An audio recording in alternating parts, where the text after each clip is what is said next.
A young woman lost her life in 1975. The case unfortunately went cold, but with the help from witnesses coming forward and DNA advancements, the breakthrough came nearly 50 years later. On August 6, 1975, 17-year-old Laurel Jean Mitchell disappeared after leaving her job at the Epworth Forest Church Camp Snack Bar in North Webster, Indiana. She was supposed to meet friends at an amusement park about a half-mile away. One witness told the police he had seen Laurel walking and had waved to her shortly after, when she would have left work. Laurel was never seen alive again.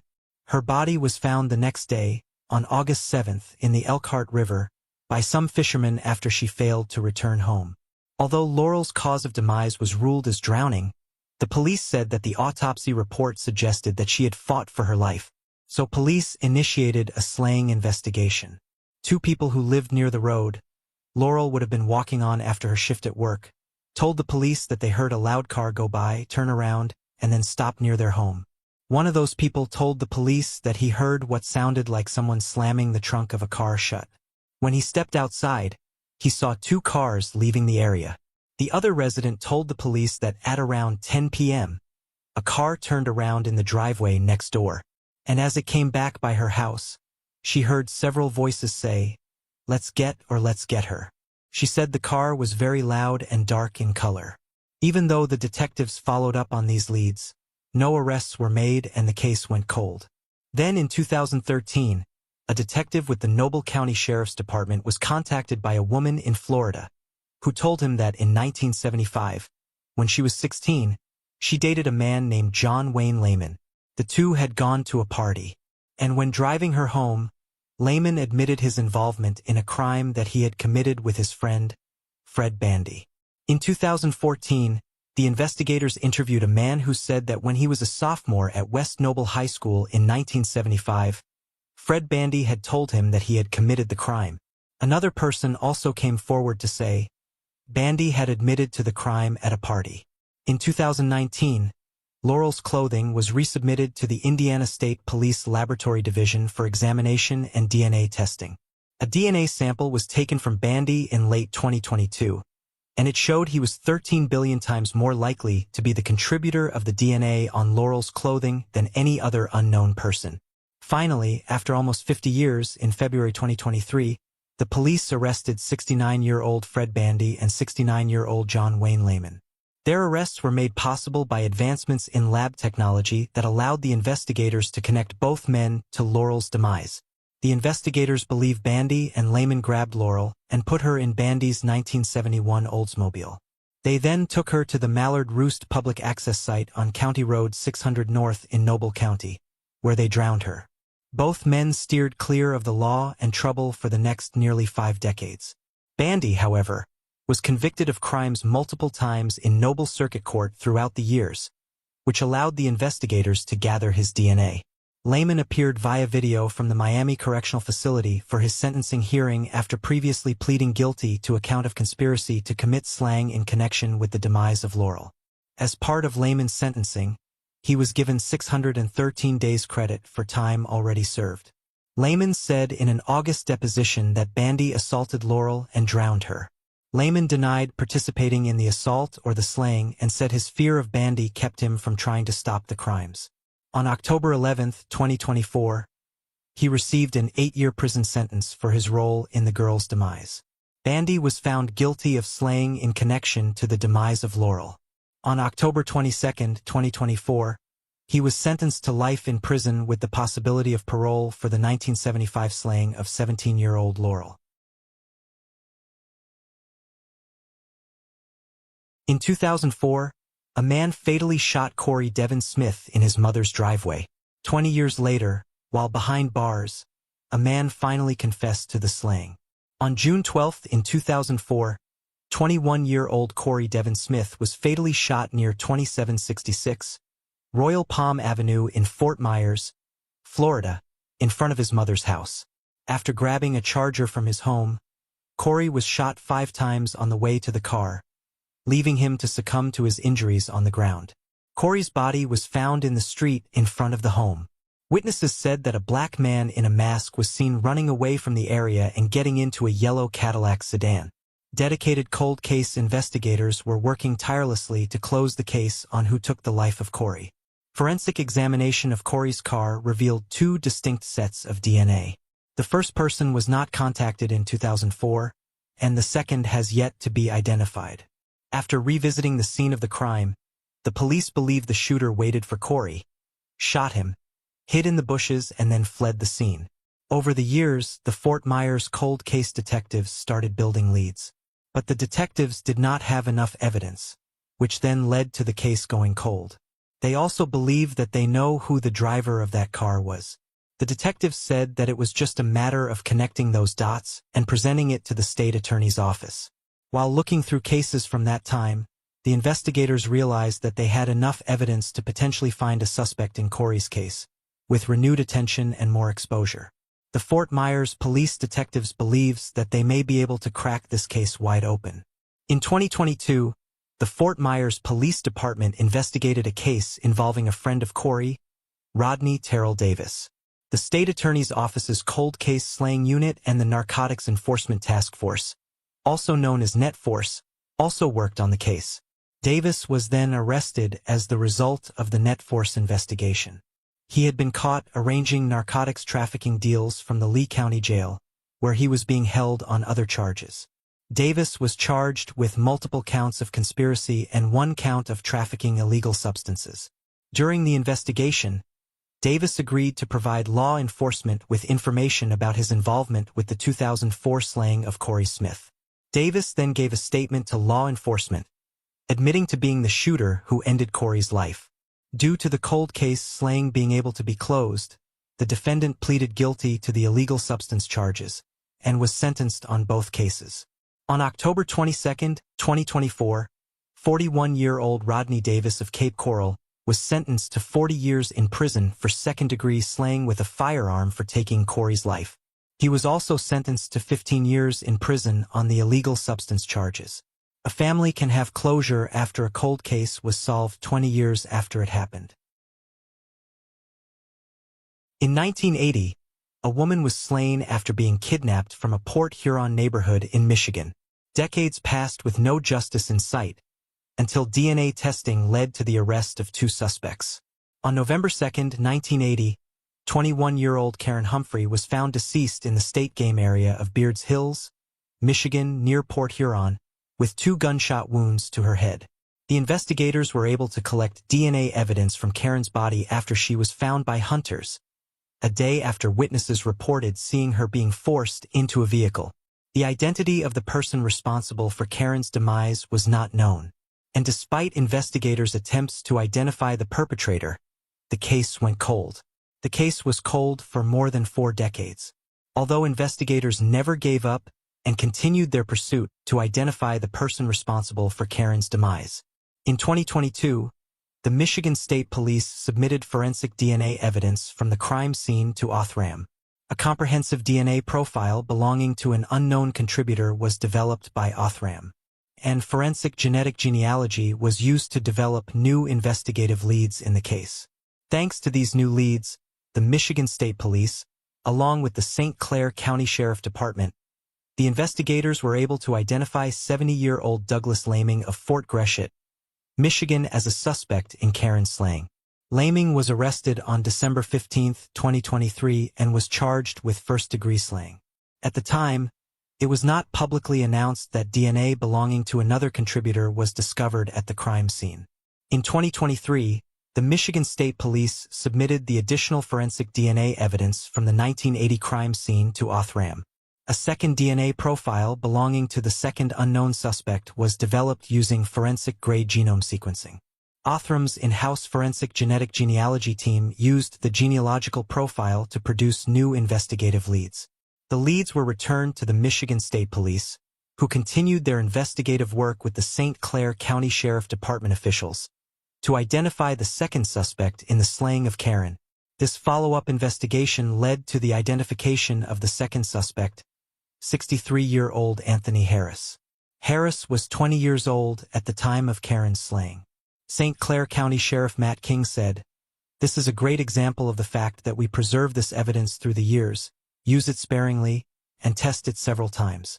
Harris was arrested on February 6, 2024. At work and the next day, on February 7, Harris was arraigned and charged with open slaying in Port Huron's 72nd District Court for his alleged involvement in the demise of Karen.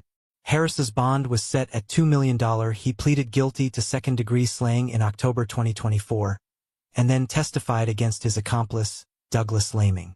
Sheriff King said, "This was a huge step in our case and the first point to getting closure for the family." Investigators said that Harris confessed to forcing Karen into Laming's truck one night in November 1980. He reportedly said that they took Karen to the St. Clair County State gaming area, where he and Laming assaulted her. Harris told investigators that he walked away for a moment and heard 2 gunshots, but claims it was dark, so he did not actually see Laming pull the trigger. Laming's trial began on October 8, 2024. During the course of this trial, family, along with the community, was shown the details of the evidence collected through the years. The trial gave jurors the opportunity to hear statements, often conflicting, from both Laming and Harris. The senior prosecuting attorney, Amy Goodrich, presented a compelling case against Laming. After 3 days of trial, the jury was sent to deliberation, and after an hour, returned with the guilty verdict. Sheriff King said, "It is my hope that after 44 years, the family of Karen Humphrey can breathe a little easier, knowing her perpetrators have been brought to justice." Sheriff King also read a statement prepared by the family of Karen. The statement read, "After 44 years of wondering what happened to our beautiful sister, we finally have our answer, thanks to the detective work of Detective Ed Silver and the St. Clair County Sheriff's Office. We will forever be grateful to him and the entire staff of the St. Clair County Prosecutor's Office."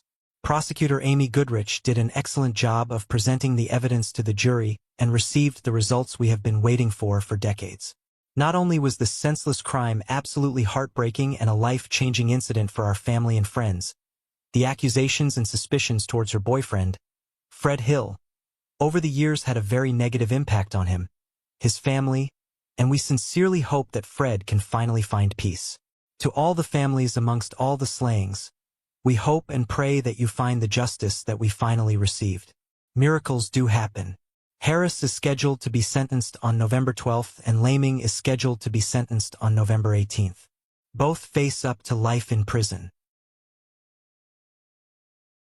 A 19-year-old woman disappeared from her village in Illinois in 1979. Almost half a century later, the case has finally been solved, thanks to DNA evidence. On March 29, 1979, Kathy Holly left her home on Vokes Court in North Aurora, while on her way to pick up her sister from a nearby shopping center. On her way there, she disappeared. Initially, the police investigated the case as a missing persons case. That was until 3 weeks later, when Kathy's body was discovered in the Fox River on April 24th. After years of investigations, the authorities determined that there was not enough evidence to identify a suspect and the case went cold. It was not until 2020 that the authorities revisited the case after linking DNA from Bruce Lindahl to the slaying of another woman named Pamela Maurer.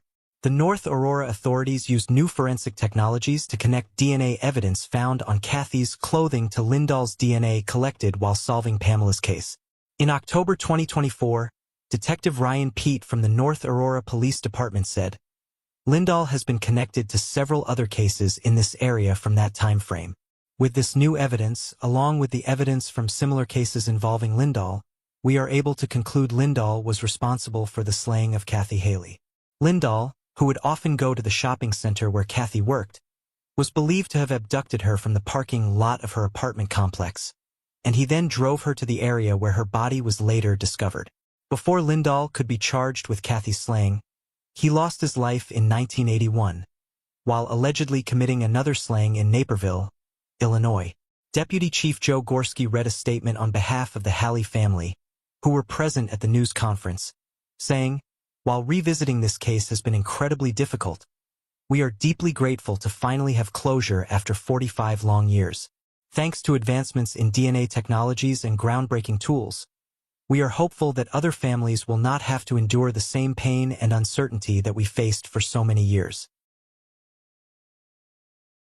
In the late 1980s, The residents of a small Fairview County town in Danbury, Connecticut were terrified of becoming the next victim of a series of crimes that struck their town. Women and girls feared for their lives, scared that they could be the next victim of the kidnapping and brutal assault. The series of crimes happened in the area of Lake Avenue and Merrimack Street.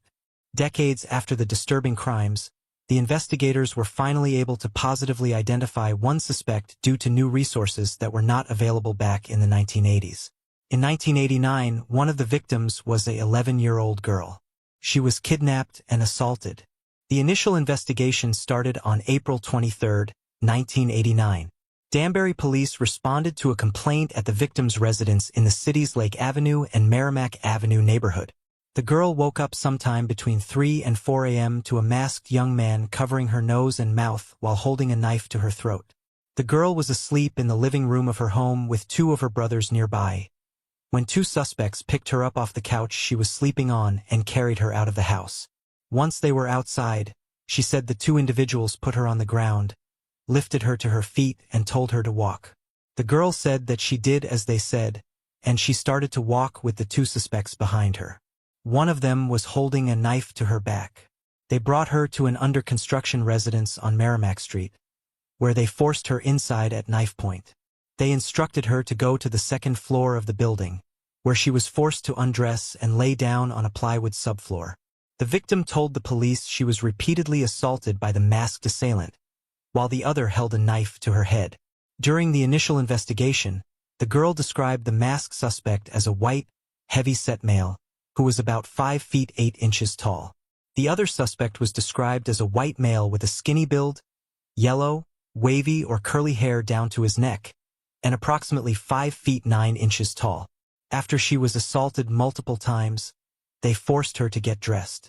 They threatened to end her life and her mother's if she told anyone about what happened. They then walked her back to her residence, where she said they instructed her to go back inside through the rear door, and then they fled on foot. Sometime after returning home on that morning of April 23rd, the girl told her mother what happened.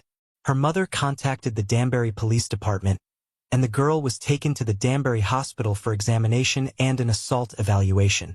The investigators determined that the suspects had entered the victim's home through an opened kitchen window, and they obtained fingerprints from its exterior.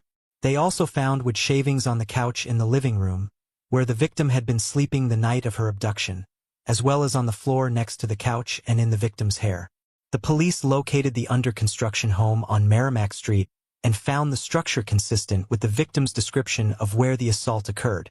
The victim was later taken to the location where she identified the second-floor location of the assault, and investigators found wood shavings consistent with those found in her home and hair at the site.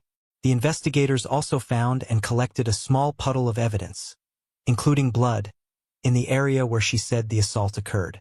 The evidence was submitted to the Connecticut State Forensic Laboratory for testing in 1989, but no suspects were identified at the time and the case went cold. 3 decades later, in November 2023, the victim inquired about the case. The department's Special Victims Unit decided to reopen those files and approach the attacks with fresh eyes and new technology. Danbury police said that they requested a re-examination of evidence and got a hit in February 2024, linking 54-year-old David Coffey's DNA to that found in the blood mixture and other evidence, collected from the Merrimack Street residence in 1989. They secured a warrant charging him with kidnapping in the first degree, and Coffey was arrested on October 22. Based on the results of recent DNA testing from the evidence seized in 1989, the police said that they believe Coffey was the masked suspect. Coffey was 17 years old in April 1989 and lived within close proximity of the crime scene related to the investigation. His home on Peace Street at that time was only about 600 feet away from the victim's residence. Coffey came up as a matching DNA profile through the CODIS system. He is a convicted felon and is currently on parole for felony charges out of the state of Georgia. His status as a parolee followed an 8-year prison stint for aggravated battery and firearm possession in June 2013. He was released from prison in November 2022. Following the DNA hit linking Coffey to the evidence, the authorities obtained a new DNA sample from the victim and had it sent to the Connecticut State Forensic Laboratory for analysis for comparison purposes. The lab also used new technology that was not yet available in 1989 to examine swabs collected during the victim's assault examination and samples of the evidence found inside the Merrimack Street building. It was through that testing and analysis, the police said, that a match to his DNA profile was determined. A comparison performed in July 2024 of the fingerprints lifted from the window of the victim's home in 1989 to those obtained from coffee during a past arrest came back inconclusive. Though the warrant for his arrest alleges that he assaulted the victim, he has not been charged with assault. While there are exceptions depending on the age of the victim and other factors, Connecticut's statute of limitations for felony assault generally is 20 years. Because he was 17 at the time of the alleged crimes, his case was initially filed in juvenile court and later transferred to adult court. Coffey remains held on a $750,000 bond at the Bridgeport Correctional Center and is set to appear in State Superior Court in Danbury on November 20, 2024. The police have not yet identified the second suspect and have asked for the public's help to identify him. The authorities released the original composite sketch of the second suspect from 1989. They are continuing to investigate several similar crimes that happened in the late 1980s, and they are asking anyone with information to come forward.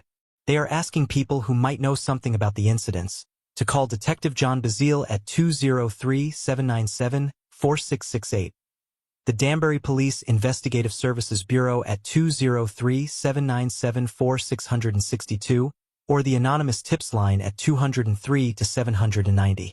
Tips 8,477. For nearly 40 years, the brutal slaying of 24-year-old Terry Dalloway cast a dark shadow over Wisconsin. In February 1985, Terry mysteriously vanished from her home, and just days later, her decapitated burning body was discovered in a rural culvert. Despite exhaustive efforts, the perpetrator remained elusive, and as the years passed, many believed the case would forever remain unsolved.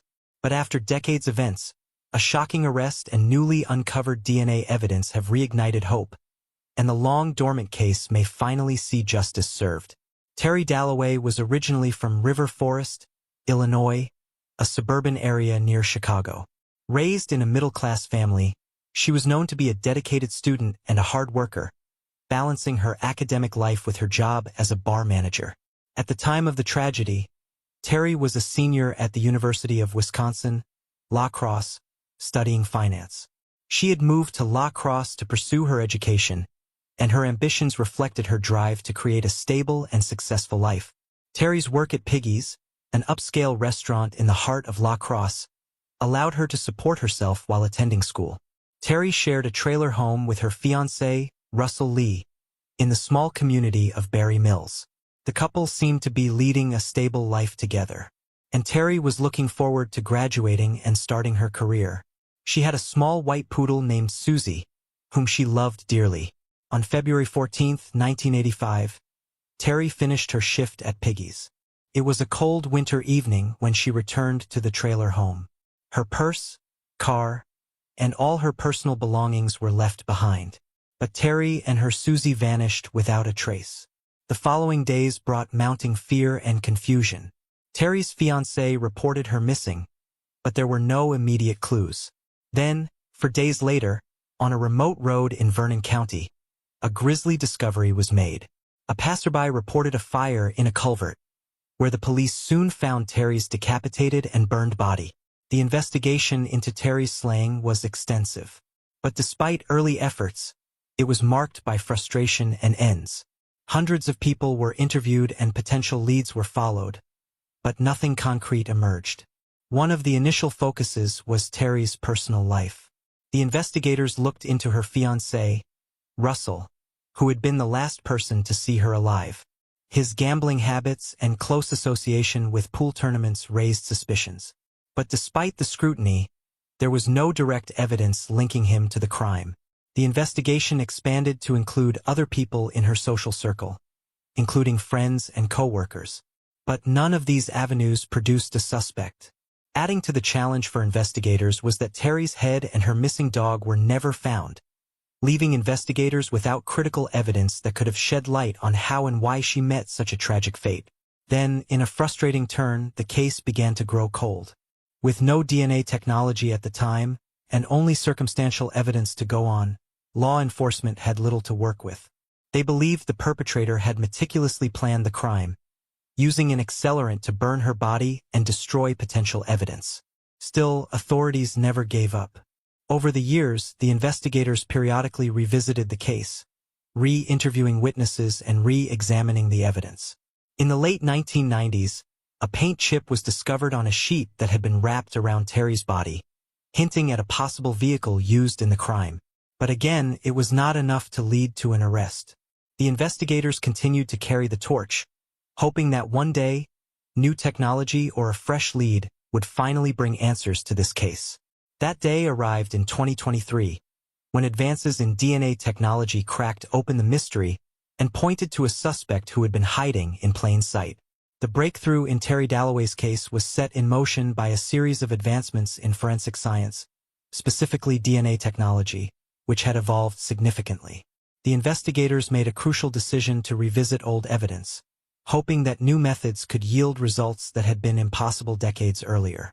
The authorities obtained a search warrant to collect DNA from Michael Raymond Popp, a truck driver from Tomah, Wisconsin, who had long flown under the radar in the investigation. Though Popp had been interviewed back in 1985, he was never considered a serious suspect at the time, as he described his connection to Terry as merely a casual acquaintance. But this new push in the investigation brought Popp back into focus. A DNA swab taken from Popp in January 2023 was sent to a forensic lab for comparison. The results were shocking.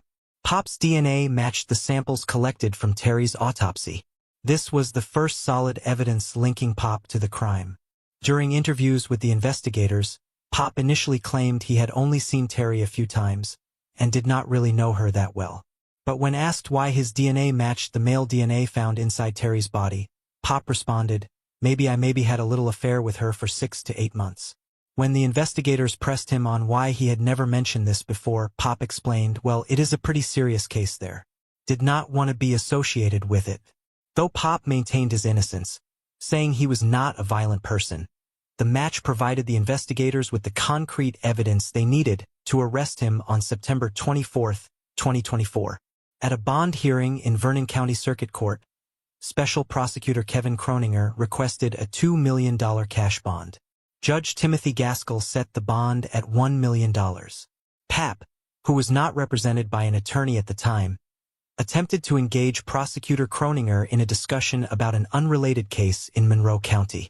In that case, he faces charges of stalking, threats, resisting arrest, and illegal substance possession. At one point, Popp expressed his disbelief, stating he was flabbergasted as to why he was in court or in custody for the slaying charge. If convicted of Terry's case, Popp faces the possibility of life in prison. For nearly 4 decades, Terry's family and the community were left with unanswered questions. With modern DNA technology linking Popp to the crime, there is hope that the long-awaited answers will finally come to light. Though Popp denies responsibility, the upcoming legal proceedings may at last bring closure to those who have spent years seeking justice for Terry Dalloway. A woman and mother who had moved to Las Vegas Valley, Nevada with her boyfriend in the spring of 1994, went missing on the night of August 26. She was found deceased the next day. The person responsible for her demise remained unknown for nearly 30 years. On August 27, 1994, 2 men were hiking when they discovered the remains of an unidentified individual on Lake Mead Boulevard near the entrance to the Lake Mead Recreation Area. It was determined that the remains were that of a white female. Her body had been dragged and was placed in a washed area. After an autopsy done the following day, the Clark County Coroner's Office determined that the remains were that of 27-year-old Melanie White. The police believed that she was dragged from a car into the washed area, strangled and slain by blunt force trauma. The Las Vegas Metropolitan Police Department led the investigation, and many leads were received and tracked. Unfortunately, none were successful in identifying the person responsible for Melanie's demise, and the case went cold. In 2010, the department's cold case detectives reviewed the case and submitted evidence from the crime scene for traditional DNA testing. STR profile was developed for an unknown male suspect. The profile was uploaded to Cody's, but there was no match to a known individual. In 2021, using funding provided by Vegas Justice League, the Las Vegas Metropolitan Police Department submitted evidence to Othram. They hoped to determine if advanced DNA testing could finally identify the person responsible for taking the life of Melanie. Using forensic-grade genome sequencing, Othram scientists developed a DNA profile for the unknown male suspect. This profile was used in a genealogical search by Othram's forensic genetic genealogy team to develop new leads in the case. These leads were returned to the detectives with the Las Vegas Metropolitan Police Department, and a follow-up investigation was conducted. This follow-up investigation led to the identification of potential relatives of the suspect. On October 22, 2024, comparison DNA tests were conducted, leading to the positive identification of the suspect as Arthur Lavery, who was born September 7, 1955. Lavery grew up in the Las Vegas area. He was 38 years old when he ended Melanie's life. Lavery passed away in May 2021 due to COVID-19 complications. Lavery was previously arrested in the Las Vegas area for battery. During a press event, Melanie's younger brothers, Walter and Jason White, spoke about their late sister.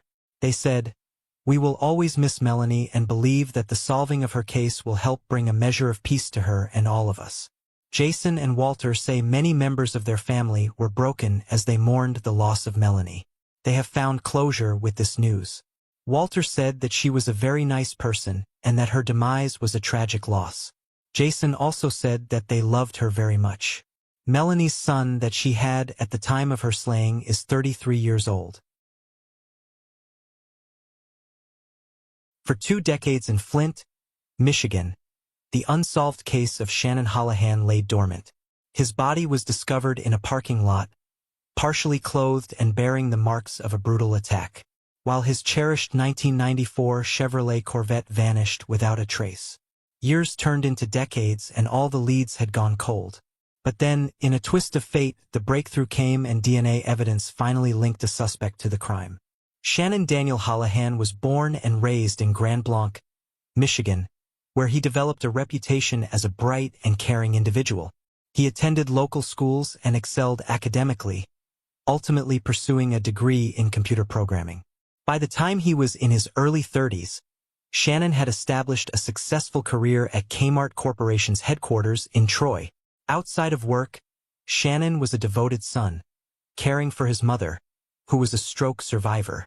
Shannon was also a member of the LGBTQ community, and during the late 1990s, he frequented local bars, including the State Bar and Club Triangle in Flint.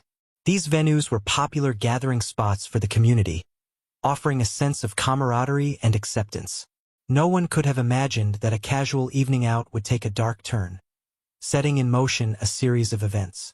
On the evening of May 26, 1998, Shannon was last seen leaving his workplace, likely feeling the excitement of a night out ahead. He had plans to visit the State Bar, a popular bar on Dort Highway in Flint, known for its social scene. Witnesses reported seeing him at the bar earlier that night, where he mingled with friends and enjoyed the company of other patrons. As the night went on, Shannon's presence was noted by several acquaintances, and he seemed to be in good spirits. But as the hours passed, concerns began to arise when he failed to return home. His mother, who relied on his support, became increasingly worried when he did not check in with her. The following morning on May 27th, at around 8:30 a.m., a restaurant owner discovered Shannon's unconscious body in an alley behind the Empress of China restaurant located near the bar. He was found partially clothed, wearing only a t-shirt, and had sustained severe blunt force trauma to the back of his head, indicating a violent attack.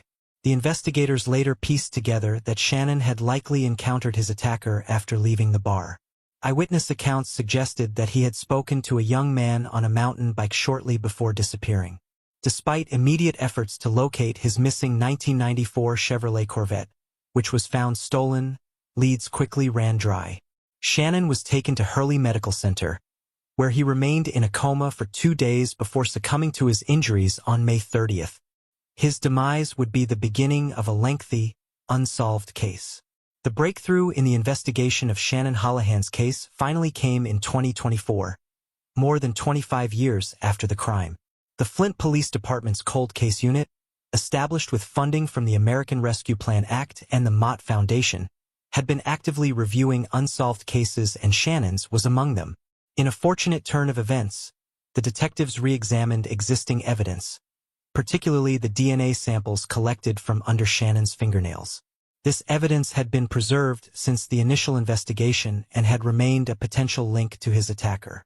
The Michigan State Police Crime Lab, utilizing advanced forensic techniques that had developed significantly over the years, conducted a new analysis of the samples. As the lab worked through its backlog of cases, it ultimately found a match. The DNA belonged to Eric Dukes, a 53-year-old man, who had recently been arrested for an unrelated crime. This match was crucial, as it suggested that Shannon had struggled with his attacker, and the DNA under his nails indicated a defensive action, likely taken during the violent encounter. Upon confirming the DNA match, the detectives revisited the circumstances surrounding the night of the tragedy. They investigated Duke's background and any connections he might have had to Shannon or the locations he frequented. They also began to piece together a timeline that connected Dukes to Shannon's last known whereabouts. The Cold Case Unit's findings prompted them to seek additional information. A tip from Crime Stoppers, unrelated to Shannon's case, led to further evidence tying Dukes to the crime. As they gathered more details, the investigators found witness accounts suggesting that Dukes and Shannon had interacted that night, painting a clearer picture of the events leading up to the crime. With this evidence, Genesee County Prosecutor David Layton announced charges against Dukes for felony related to Shannon's sling and carjacking. The ability to finally charge a suspect was not only a victory for the Cold Case Unit, but also a significant moment for Shannon Holohan's family and friends, who had long sought justice for his tragic demise. In the heart of Raleigh, North Carolina, a dark chapter from nearly 3 decades ago has resurfaced, reigniting the pursuit of justice for a victim long believed to be forgotten. A man was arrested and charged in connection with a brutal assault that took place in 1998. It is an arrest that is a perfect example of how advancements in forensic science are bringing long cold cases back to life, decades after they have occurred. In the late hours of that fateful day in 1998, a woman's life was forever altered. While the specific details of the assault remain a mystery to protect the identity of the victim, it is known that the incident was violent and horrific. The victim reported being kidnapped and assaulted. Despite her courage in coming forward, the investigation into the crime yielded little progress. The case eventually went cold, becoming just another statistic in a long list of unsolved assaults. Years later, hope reemerged through the Assault Kit initiative launched by the North Carolina Department of Justice, which aims at addressing the backlog of untested assault kits across the state. As part of this initiative, the evidence from the 1998 case was re-examined, leading to a significant breakthrough. A DNA sample collected at the crime scene was entered into CODIS. In October 2024, in a remarkable turn of events, a positive match was found. David Lee Tony's DNA profile was linked to the evidence gathered from the crime scene. This connection breathed new life into the investigation, prompting law enforcement to act swiftly. With the arrest of Tony, the Raleigh Police Department hopes to provide the victim with the justice she has long awaited. Tony faces serious felony charges, including first-degree assault, attempted first-degree offense, kidnapping, and assault inflicting serious bodily injury. For over 3 decades, the brutal slaying of 69-year-old Stella McCreary remained one of Mobile, Alabama's most haunting unsolved crimes. Her life, once filled with quiet peacefulness, ended violently one cold January morning in 1988. The search for answers would stretch across years. Stella McCreary lived a peaceful life on Burton Avenue in Mobile. Known for her kindness and strong-willed nature, she had built a small, content world for herself. On January 23, 1988, Stella was found lifeless in her home. Her son Tommy made the gruesome discovery. Stella had been stabbed multiple times, and there were signs that robbery might have been the motive. But despite the urgency of the investigation, no arrest was made, and the case grew cold. Mobile police began looking into potential suspects, but the investigation ultimately stalled. In the years following the crime, the investigation seemed to lose momentum. The case was revisited periodically, but the breakthrough that everyone had hoped for never materialized. That was until March 2021, when mobile police cold case detectives took a fresh look at the evidence. With new technology and renewed determination, they began to reassemble the puzzle pieces, looking deeper into old evidence and fresh leads. It was not until the detectives revisited the case that they began to connect the dots. Among the names that resurfaced was Anthony Hayes, a man who had long been a suspect, but whose connection to the crime had never been definitively proven. As the investigation advanced, new evidence, including DNA links, confirmed Hayes's involvement. He was arrested in Arizona in early August 2024 and is awaiting extradition to Alabama. With Hayes in custody, the mystery of Stella's slaying is finally solved. After more than 30 years, the McCreary family is one step closer to closure.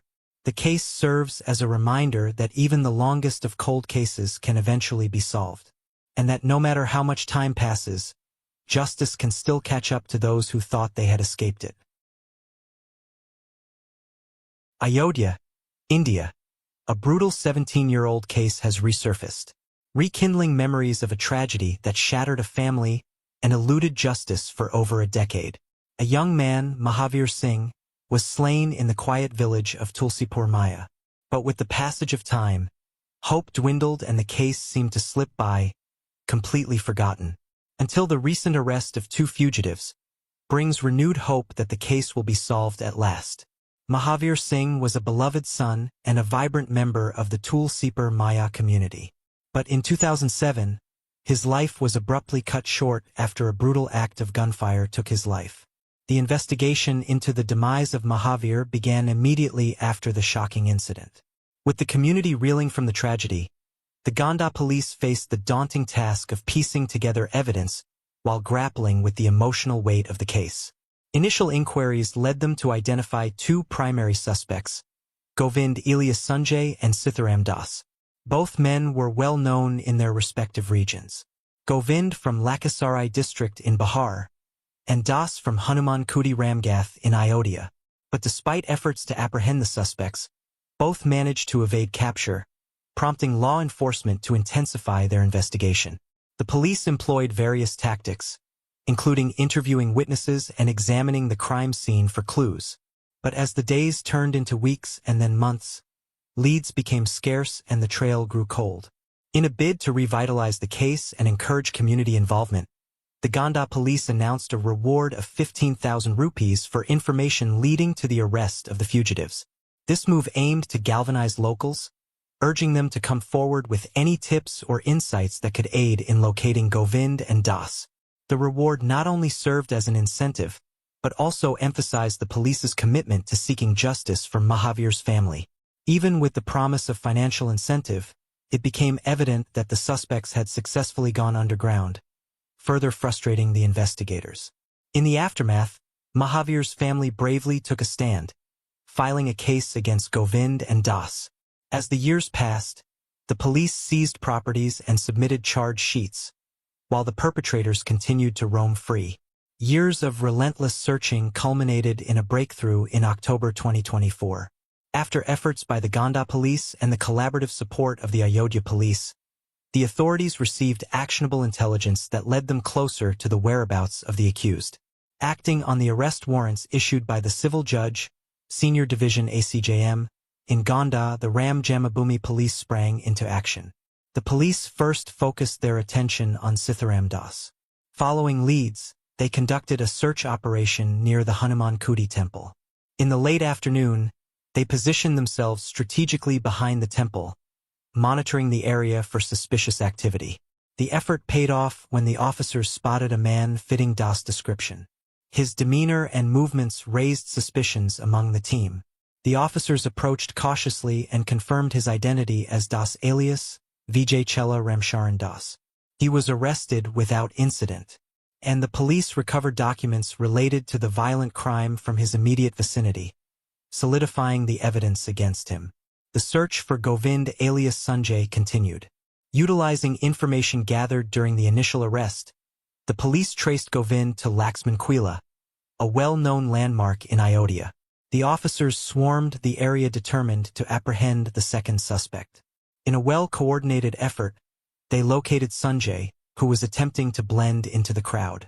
Realizing he was surrounded, he attempted to flee, but the police quickly apprehended him, securing the arrest with minimal disturbance.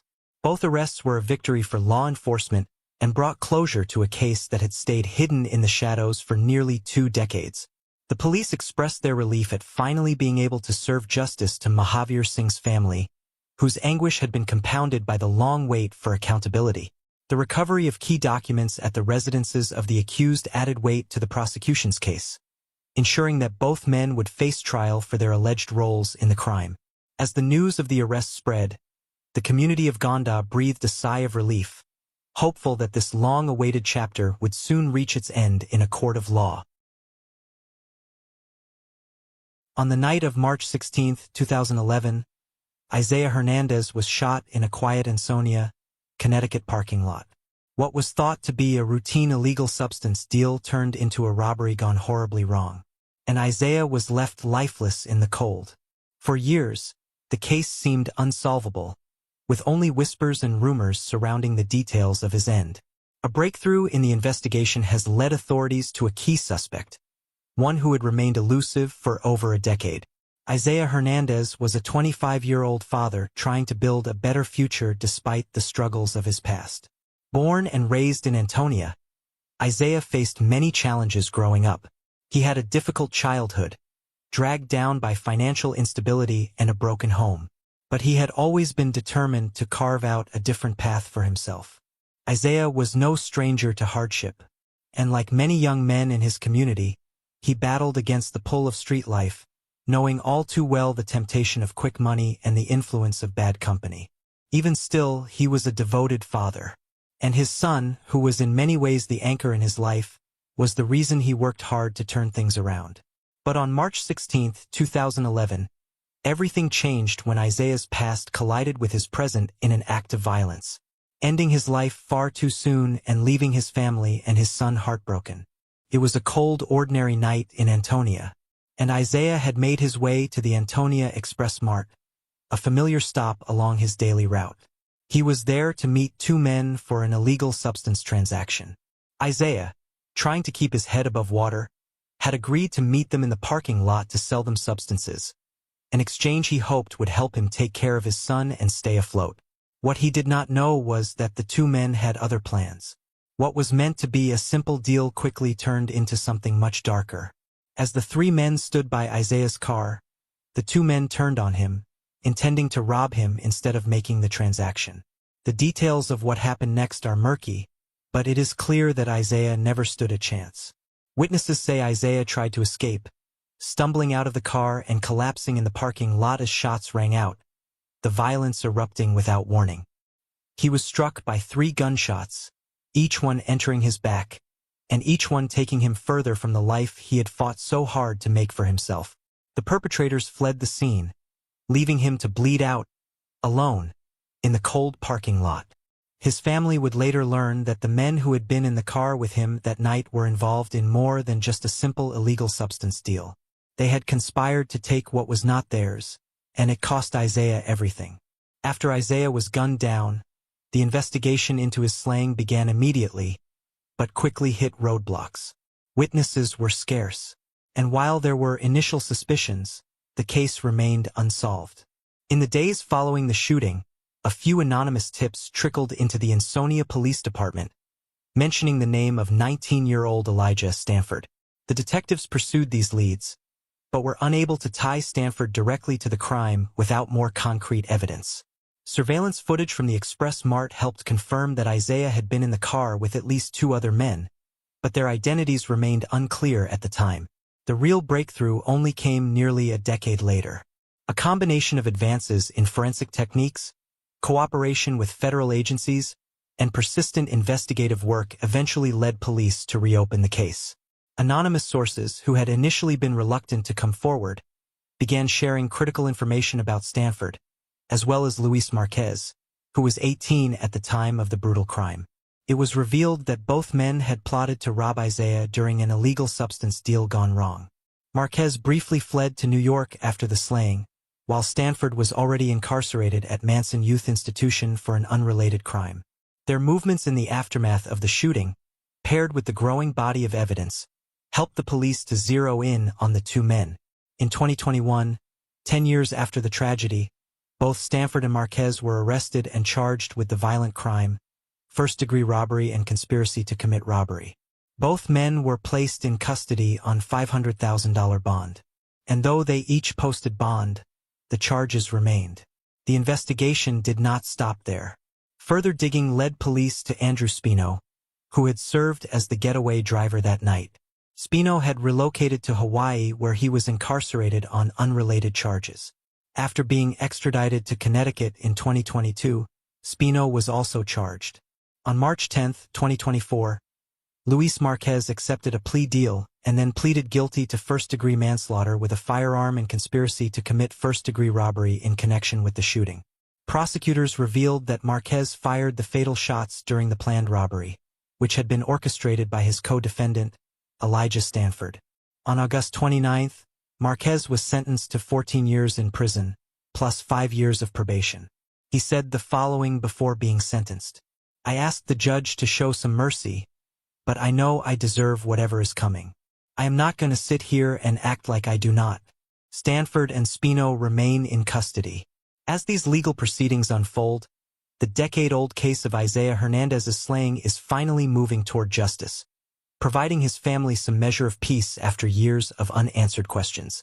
Margaret Simpson, Isaiah's aunt, said, "No amount of time is going to be good enough for us. We lost a loved one, and it is not easy. It is hard." Isaiah's mother, Myra Rivera, said in a statement that was read to the court, "My son would call me every Wednesday, and on that Wednesday, I did not hear from him. Instead, I received a phone call from his girlfriend, trying to explain to me while she was crying that my son lost his life. This was the day my heart was shattered." On January 31, 2014, a quiet gravel road in Greenville County, South Carolina became a crime scene when the body of a local teen was found, lifeless and riddled with gunshots. For over 7 years, the case lay cold with no answers in sight, until a crucial tip reignited the investigation. What followed was a series of shocking arrests and revelations, unraveling a cold case that people were worried was going to remain unsolved. Now one man stands convicted, but the full story is only just beginning to emerge. Before tragedy struck, Markale Marvista Helms was a 19-year-old filled with potential and a deep love for football. On January 31, 2014, the body of Markale was found by a passerby along a quiet gravel path near Davis Road in Piedmont, South Carolina, as they were walking their dog. The discovery came after Mark Whale had been shot multiple times and left in the woods. The responding deputies were immediately struck by the brutality of the crime, but there were few clues to explain what had happened. With no witnesses, no clear motive, and no obvious leads, the investigation quickly hit an end. The investigators combed through the details of his life, hoping to uncover a reason for the violent crime. They learned that Markale had been in contact with a few individuals in the hours leading up to his end, including his former roommates. But the exact circumstances surrounding the crime remained unclear. The detectives pieced together that Mark Whale had likely gone to meet someone he knew for an illegal substance transaction. He had climbed into a car, but the situation quickly turned violent. Mark Whale was shot and abandoned in the woods, but no one could say why. His former football coach, Rob Sirfos, said, "He is one of those players. Even if this had not happened, who touches your heart? If you took the time to get to know him, he was a good kid. He just wanted people to care about him." As the years passed, the case fell into a pile of other cold case files with no new developments. Yet investigators never gave up. They revisited evidence, re-examined witness statements, and explored every potential lead. Still, it seemed the answers would never come. The case was on the verge of being written off as unsolvable. But little did anyone know, the breakthrough was just around the corner. In 2021, a tip from Crime Stoppers reignited the investigation. The tipster provided law enforcement with critical information that pointed to a vehicle used by the suspects on the night of the crime. This revelation set in motion a chain of events that would finally uncover the truth behind Mark Quayle's tragic demise. The investigators focused their efforts on tracing the vehicle, which was eventually located in Pickens County. Forensic technology, including the use of touch DNA, was instrumental in linking the suspects to the crime. The touch DNA analysis, which identifies minute traces of genetic material left behind on surfaces, revealed traces of the suspect's DNA on the vehicle. With this forensic evidence in hand, the investigation gained traction.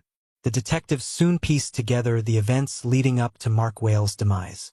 They discovered that on January 31, 2014, Mark Quayle had arranged to meet with his former roommates, Raheem Gerard Griffin and Destiny Maria Fields, along with Chris Thomas Capitino, under the assumption that they were going to purchase substances. What seemed like a routine transaction turned fatal when the group drove to a remote gravel path off Davis Road in Piedmont. The investigators later determined that Mark Quayle was shot multiple times and left to his end outside the vehicle. As they dug deeper, the detectives found evidence of prior conflicts between Mark Quayle and the other suspects. This suggested that the crime was not a random act, but rather the result of escalating tensions between them.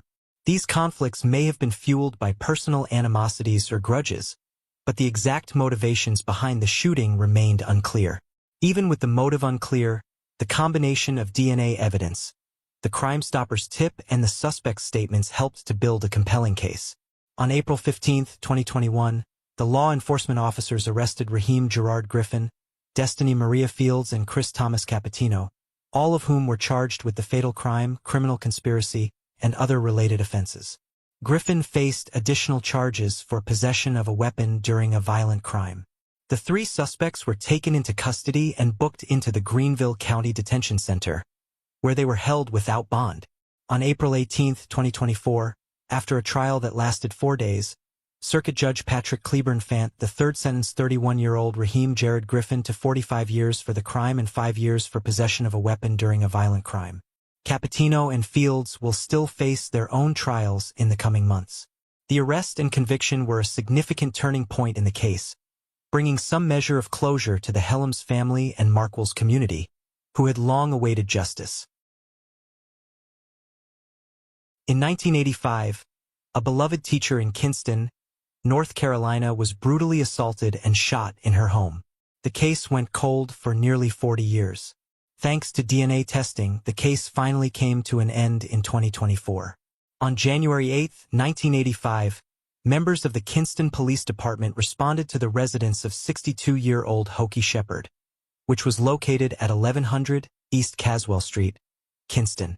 Hokie was a retired school teacher who lived alone. She was found nude on the floor inside her residence by a friend. She was assaulted, shot, and stabbed. The investigators were called to the scene and eventually solicited the help of the North Carolina State Bureau of Investigation. Her 1983 Burgundy Cadillac had also been stolen, which was eventually found at a local elementary school. Despite countless hours of investigations, the person responsible for Hokie's brutal attack and slaying could not be identified. As the years went by, the detectives continued to work countless hours, leaving no stone unturned. And although the efforts seemed endless, the case eventually grew cold. Forensic DNA testing was not as advanced at the time of Hokie's slaying, but the investigators did successfully collect evidence that could be used in future testing. Over the years, the investigation was revisited as advancements in forensic science were made. STR profile was eventually developed from evidence collected at the crime scene and entered into Cody's. The Cody's search did not yield a match, and Hokie's assault and slaying went unsolved for decades. In 2023, the Kinston Police Department, in collaboration with the FBI and NCSBI, submitted forensic evidence to Othram in hopes that advanced DNA testing could help to identify the male suspect in the case. Othram scientists used forensic-grade genome sequencing to build a comprehensive DNA profile for the unknown suspect.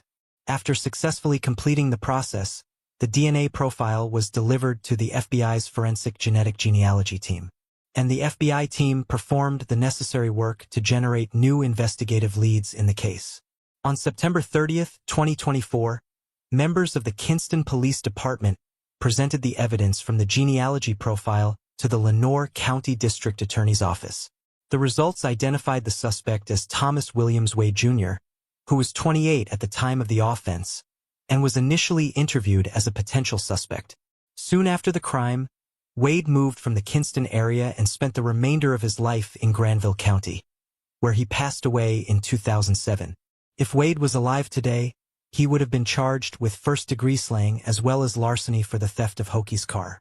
This information helped to give the family of Hokie Shepherd closure after 39 long years of waiting. Retired Kinston Police Detective Tommy Lewis was one of the people who first arrived at the scene in 1985.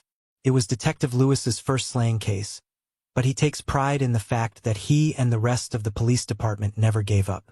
Over the years, he never stopped thinking about Hokie. The son of the suspect, Thomas Wade III, says he found out that his dad was a suspect after receiving hundreds of phone calls and messages after the Kinston police made the announcement. He feels his father is being painted as guilty without proper due process, and he is left to defend his father's character. Thomas said, "My father is no longer here, so why is my family being tortured and publicly humiliated? That is not right. The situation happened 40 years ago, but this is not justice. This is opening wounds. Both the victim and the accused have been long past. If my father did do this, then he should have stood justice for that." However, Thomas says he believes the public has already decided that his father is guilty. Thomas says he spoke with an officer about the case, and he feels that their evidence does not tie his father to this case. The evidence only ties him to the assault. He said that they do not have a weapon or fingerprints. Thomas is hoping to shift the focus to remembering his dad as a pillar in his community and life. He said his father was the type of man that regularly showed up for his children and always took care of his responsibilities. Kinston police said that they cannot comment on this due to the family taking legal action against them. In 1972, an Army soldier, Gregory Dalnickel, was out on a date when he was fatally gunned down, and his date was kidnapped and assaulted. The case would eventually go cold, but will finally be solved more than 5 decades later.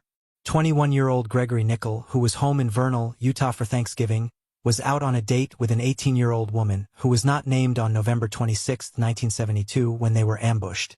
They were parked at a scenic overlook on Highway 40 when a man knocked on the window and claimed he had been in a crash. The man asked for a ride back into town, and when Gregory agreed to help, he was shot at least 3 times. The suspect then hijacked Gregory's car with a woman inside, meeting up with a second suspect further down the highway. The two drove to what is now known as Brow Reservoir, where they allegedly set Gregory's car on fire with him still inside. They then kidnapped the woman and assaulted her. The 2 suspects held the woman against her will for several hours before releasing her just east of Duchesne City, where she later found help and DNA evidence was collected. Gregory's date told the sheriff's office what happened that night, according to her recollection. She told the investigators at the time that Gregory had attempted to shield her from the barrage of bullets, believing some of the shots were also meant for her. She recalled that they definitely had ended his life. She did not know who the suspects were, and it took the detectives decades to figure out their identities. For years, then, you and a county sheriff, Arden Stewart, investigated the case, but was unable to identify or locate the suspects, and the case eventually went cold. In 2019, the sheriff's office resubmitted evidence collected in 1972 to the Utah State Crime Lab, which included DNA evidence collected from Gregory's date at the hospital at the time of the attack.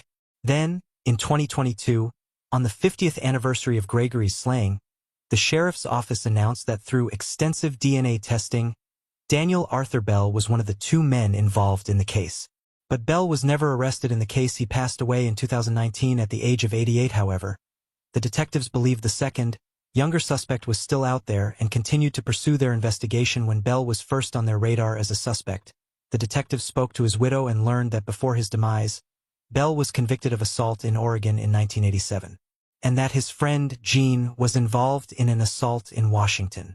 The last time Bell had seen Jean was in the 1980s or 90s, according to the probable cause statement. The authorities then responded to the residence of Darrell Eugene Choate on an unrelated call and obtained a DNA sample, which was compared with the DNA sample of the unknown suspect in the Utah cold case slaying.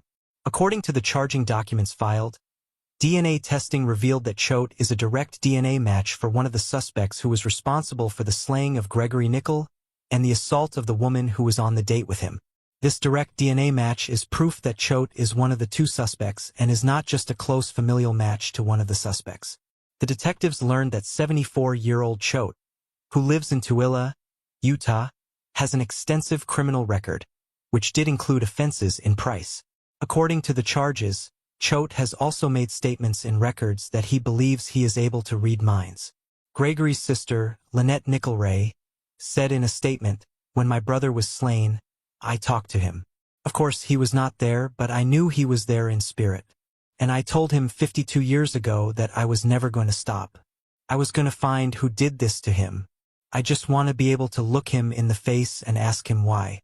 On November 1, 2024, Choate was charged with first-degree felony slaying.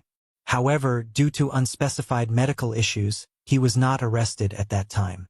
On November 26, 52 years to the day of when the crime occurred, Choate was arrested and transported to Vernal, where he is being held in the Uintah County Jail. In the quiet town of Jeanerette, Louisiana, a cold January morning in 1994 brought with it a heartbreaking discovery. Tucked behind a local car wash, a newborn baby girl was found abandoned inside a metal trash can.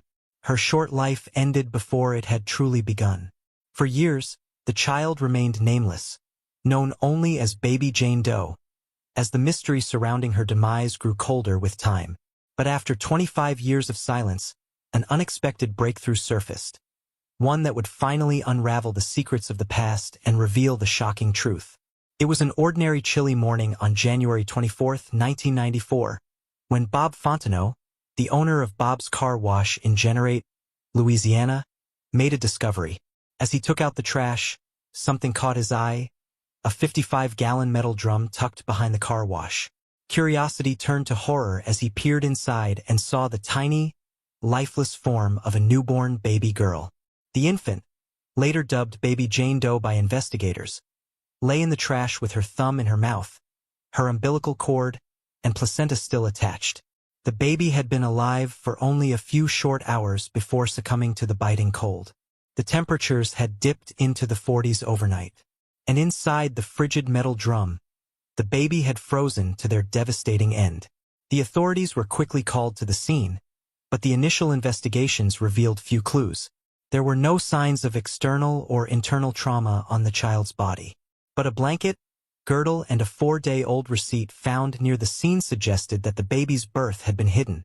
Despite extensive efforts by local law enforcement, including acting police chief Carrie Davis's vow to find the mother, the case soon grew cold. Leads fizzled out and DNA technology at the time could not provide definitive answers. The funeral held for Baby Jane Doe saw hundreds of mourners from Jeanerette gather to honor the baby that they had come to consider their own.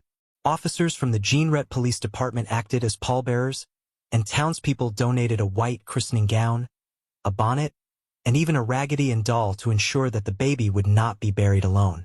The investigation stretched on for years with no name, no suspect, and no answers, until 25 years later, when a renewed push to solve the case would finally crack it wide open. In 2019, a breakthrough emerged from the least expected source: advances in DNA technology. It began when the Iberia Parish Sheriff's Office reopened the cold case after a renewed push from a local cold case advocacy group. Determined to bring justice to the forgotten infant, Detective Scott Hoddard took the lead. And with the help of the Acadiana Criminalistics Laboratory, evidence collected at the crime scene was re-examined with fresh eyes. This time, cutting-edge DNA analysis developed a profile that had been impossible to obtain decades earlier. Through Cody's, a familial match was identified. And for the first time in 25 years, a new suspect was on the horizon. After further investigation, Detective Hoddard traced the DNA to a woman named Sonia Charles, a 50-year-old resident of New Iberia. A DNA sample was obtained from Charles. And when the lab results confirmed the match, the truth finally came to light. Sonia Charles was the mother of baby Jane Doe. After her arrest in 2019, Charles was charged with first-degree slaying for abandoning her newborn daughter in a trash can in 1994, leading to the baby's tragic demise from hypothermia. As news of the arrest spread, the community that had long mourned the baby's tragic end was shaken once again. Many had believed the case would remain unsolved. But with Charles facing serious charges, the wheels of justice began to turn. Charles was booked into the Iberia Parish Jail, awaiting her bond hearing. The legal process was just beginning.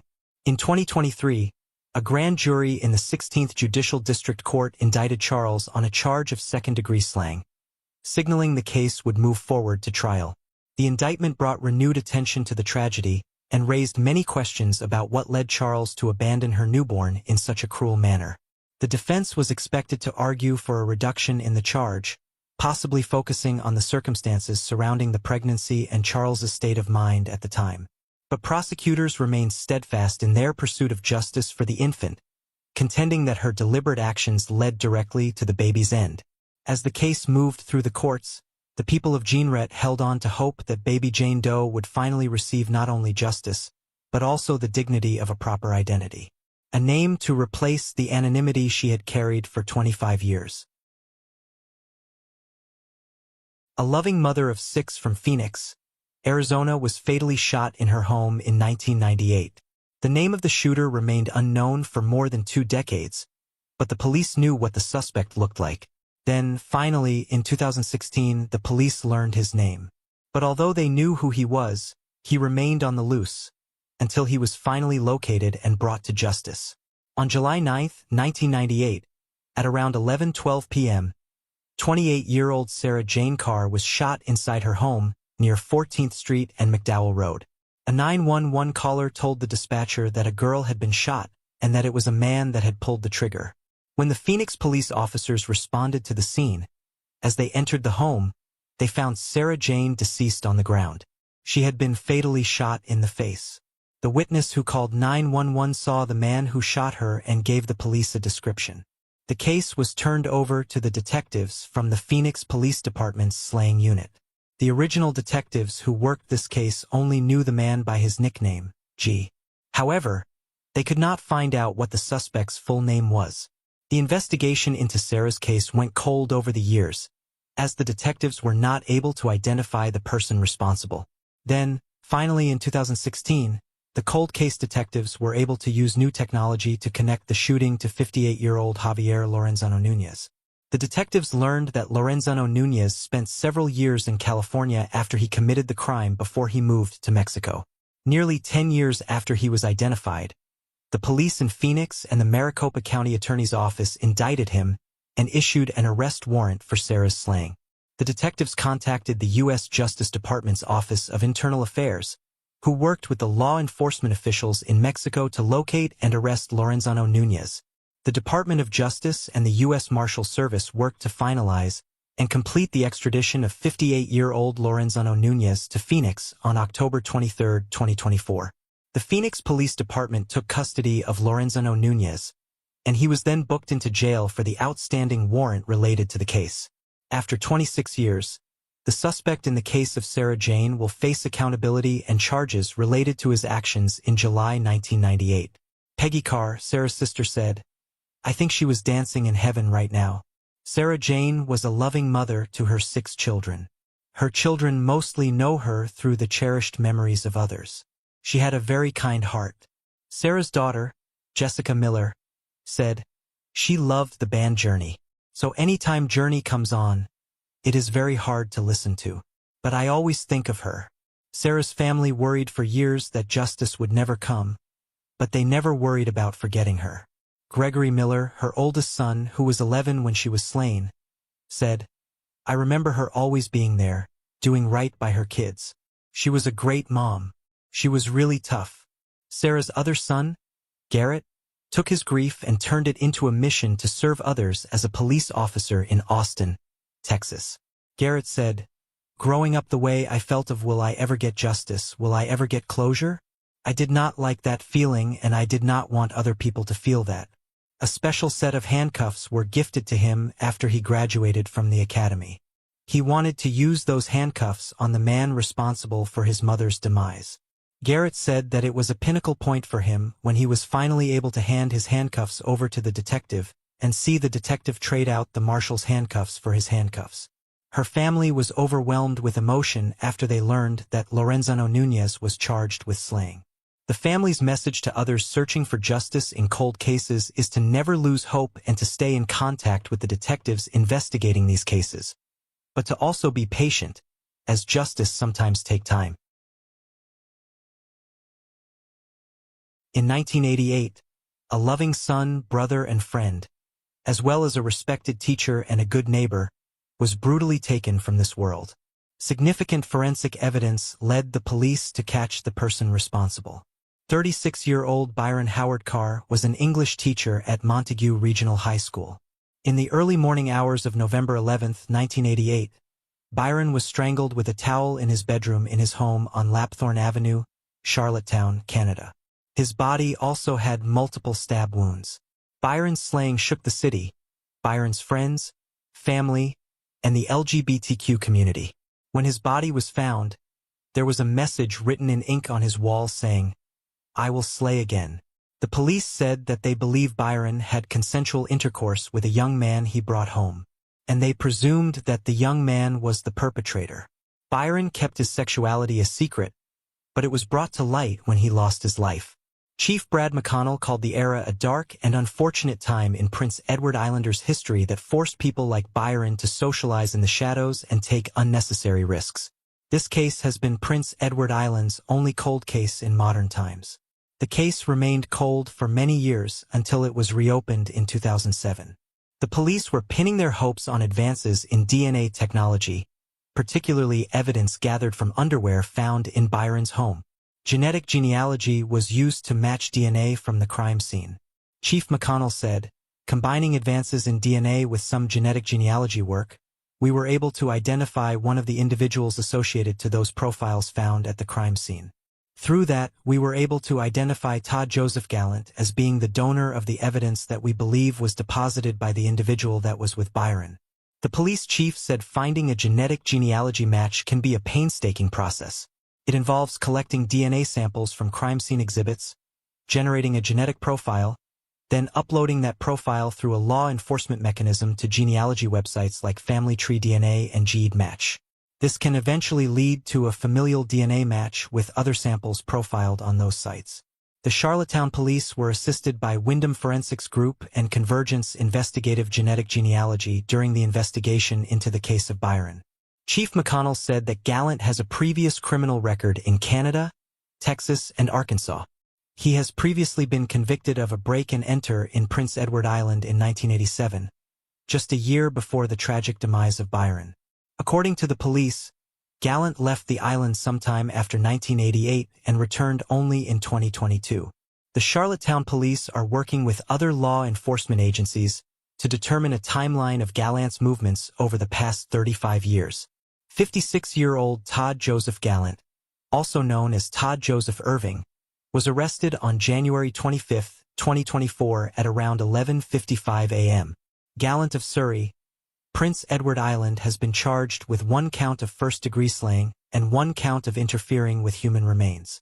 Gallant was 21 years old at the time of Byron's brutal slaying. The police also arrested a second suspect the same week, but he was later released. An investigation continued to determine whether he had any involvement in the case. Chief McConnell was asked whether he thought the case was a hate crime, to which he answered, "That particular answer is one we all want to know."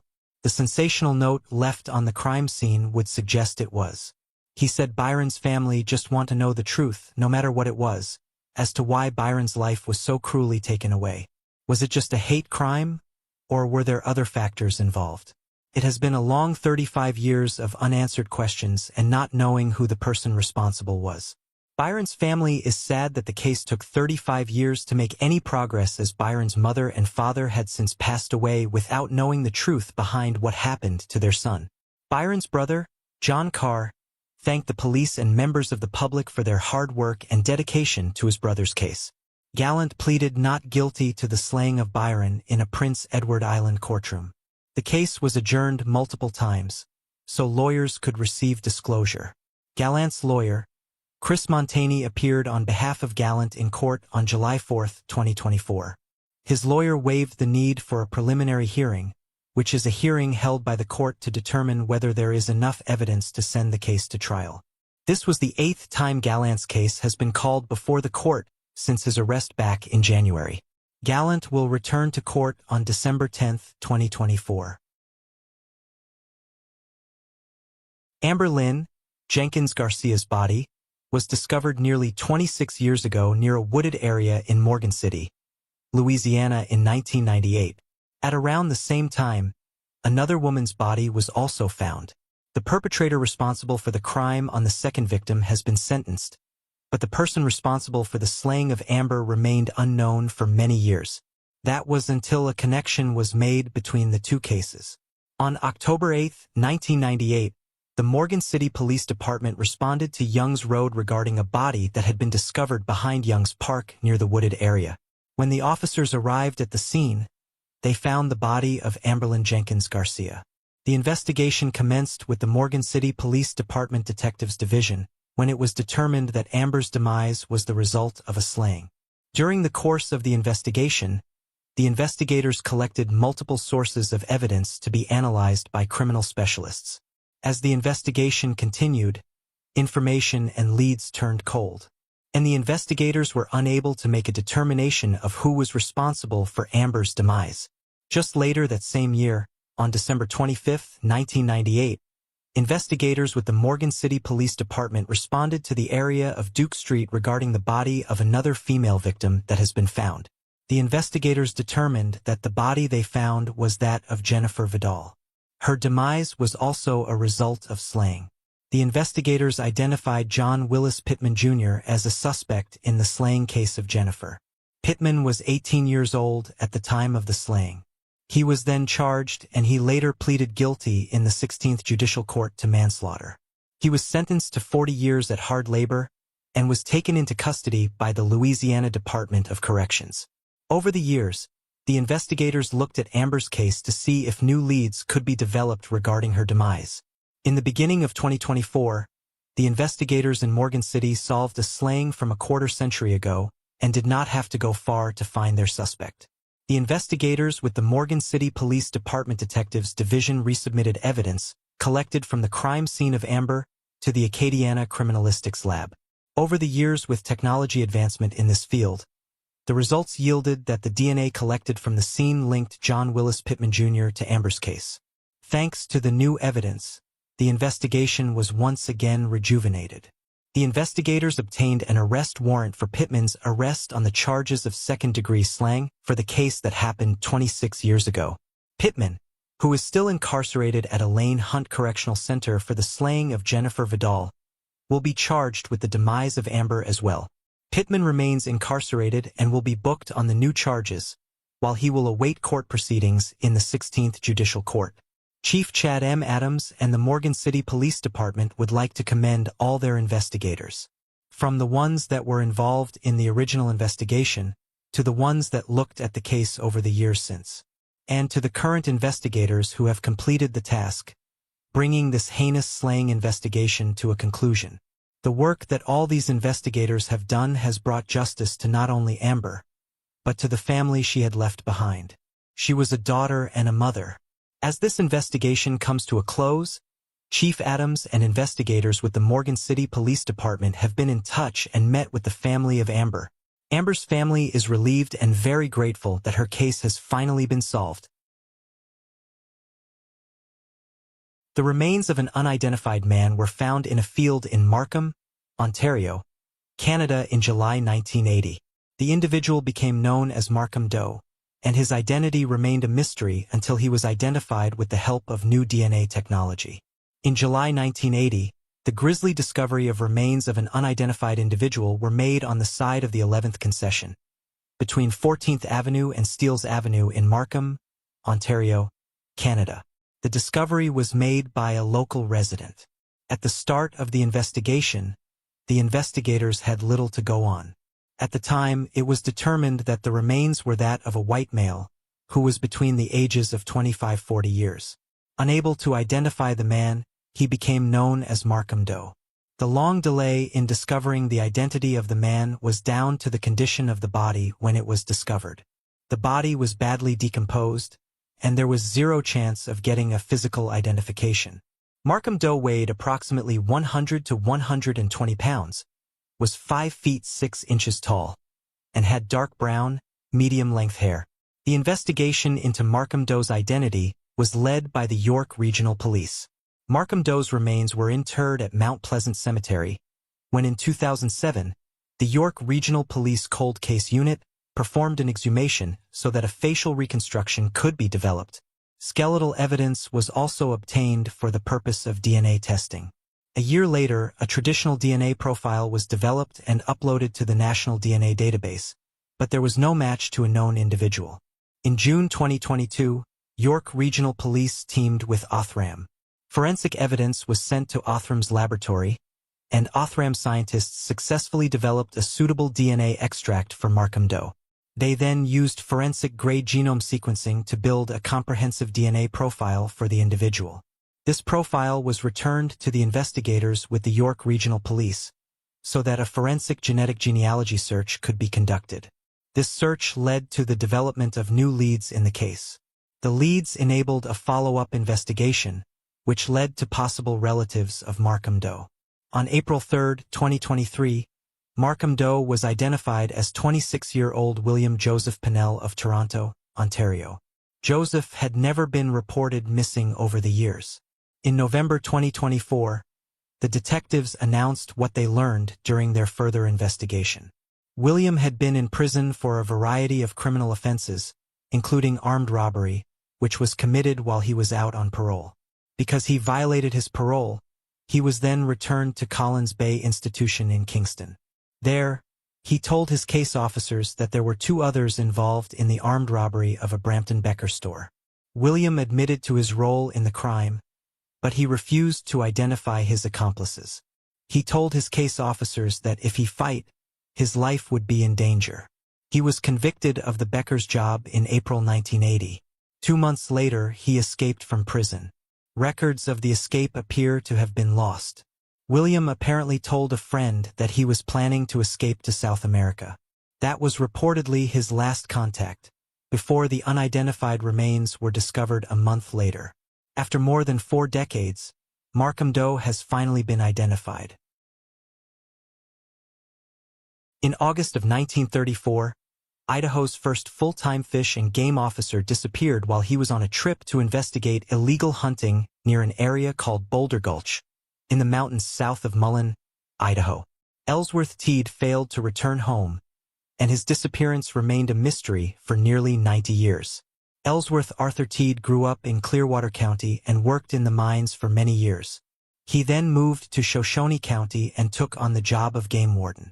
Ellsworth disappeared in August of 1934 in a heavily forested area near Mullen, 100 miles southeast of Sandpoint. He got a call that there may have been illegal hunting of deer and game birds in the area. He had found evidence the previous day and went back out to Boulder Gulch to catch the poachers. Before he left, he said goodbye to his wife, Alma, and headed out in his Model A Ford with a packed lunch. He parked his car at the Mullen Cemetery, near the base of Boulder Creek Road, and hiked into the forested area. Ellsworth never came back, and his family never heard from him again. Alma told the officers investigating the disappearance of her husband that he would always tell her if he was going to be away overnight, and it was unlike him to disappear without notifying her.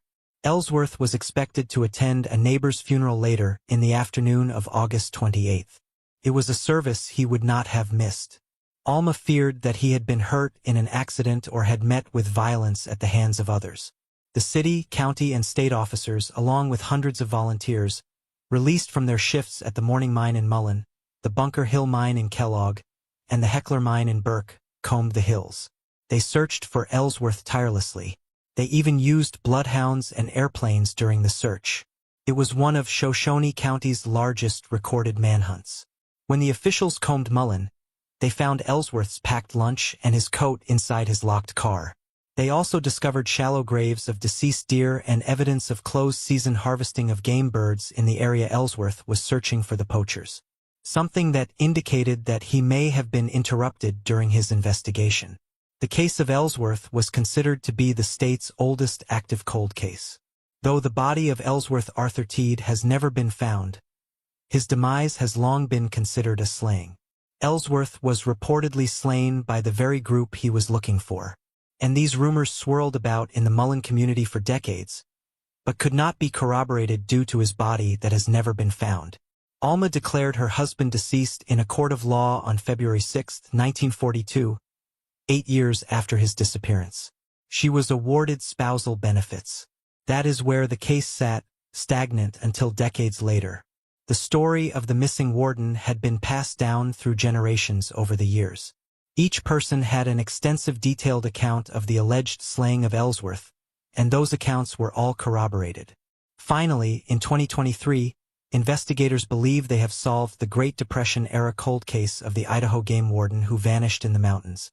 In February 2023, Idaho Fish and Game accepted Ellsworth into the National Law Enforcement Officers Memorial and Idaho Peace Officers Memorial to honor his service when he was lost in the line of duty that day in 1934. His award was covered by local news stations, prompting people to reach out to the sheriff's office about what they were told happened to him all those years ago. For people came forward with information about what they had heard happened. George Petland, his teenage son, John Robert Petland, and another teen, Oscar Downing, were poaching deer in the Mullen area and came across Ellsworth. Petland ended Ellsworth's life, and the two boys helped dispose of his body. Captain Seth Green from the Shoshone County Sheriff's Department said in a statement in February 2024, "We went down and verified people's family trees. They all did interviews, and according to them, the suspect told people and the story was passed down. We also knew they would not have been able to hear it from each other. That is something you have to watch out for. So we are closing the case. For people who all said the same thing, that is the best you can get for such an old case." Captain Green said the sheriff's office will not be releasing witness statements or any more detail into the alleged slaying.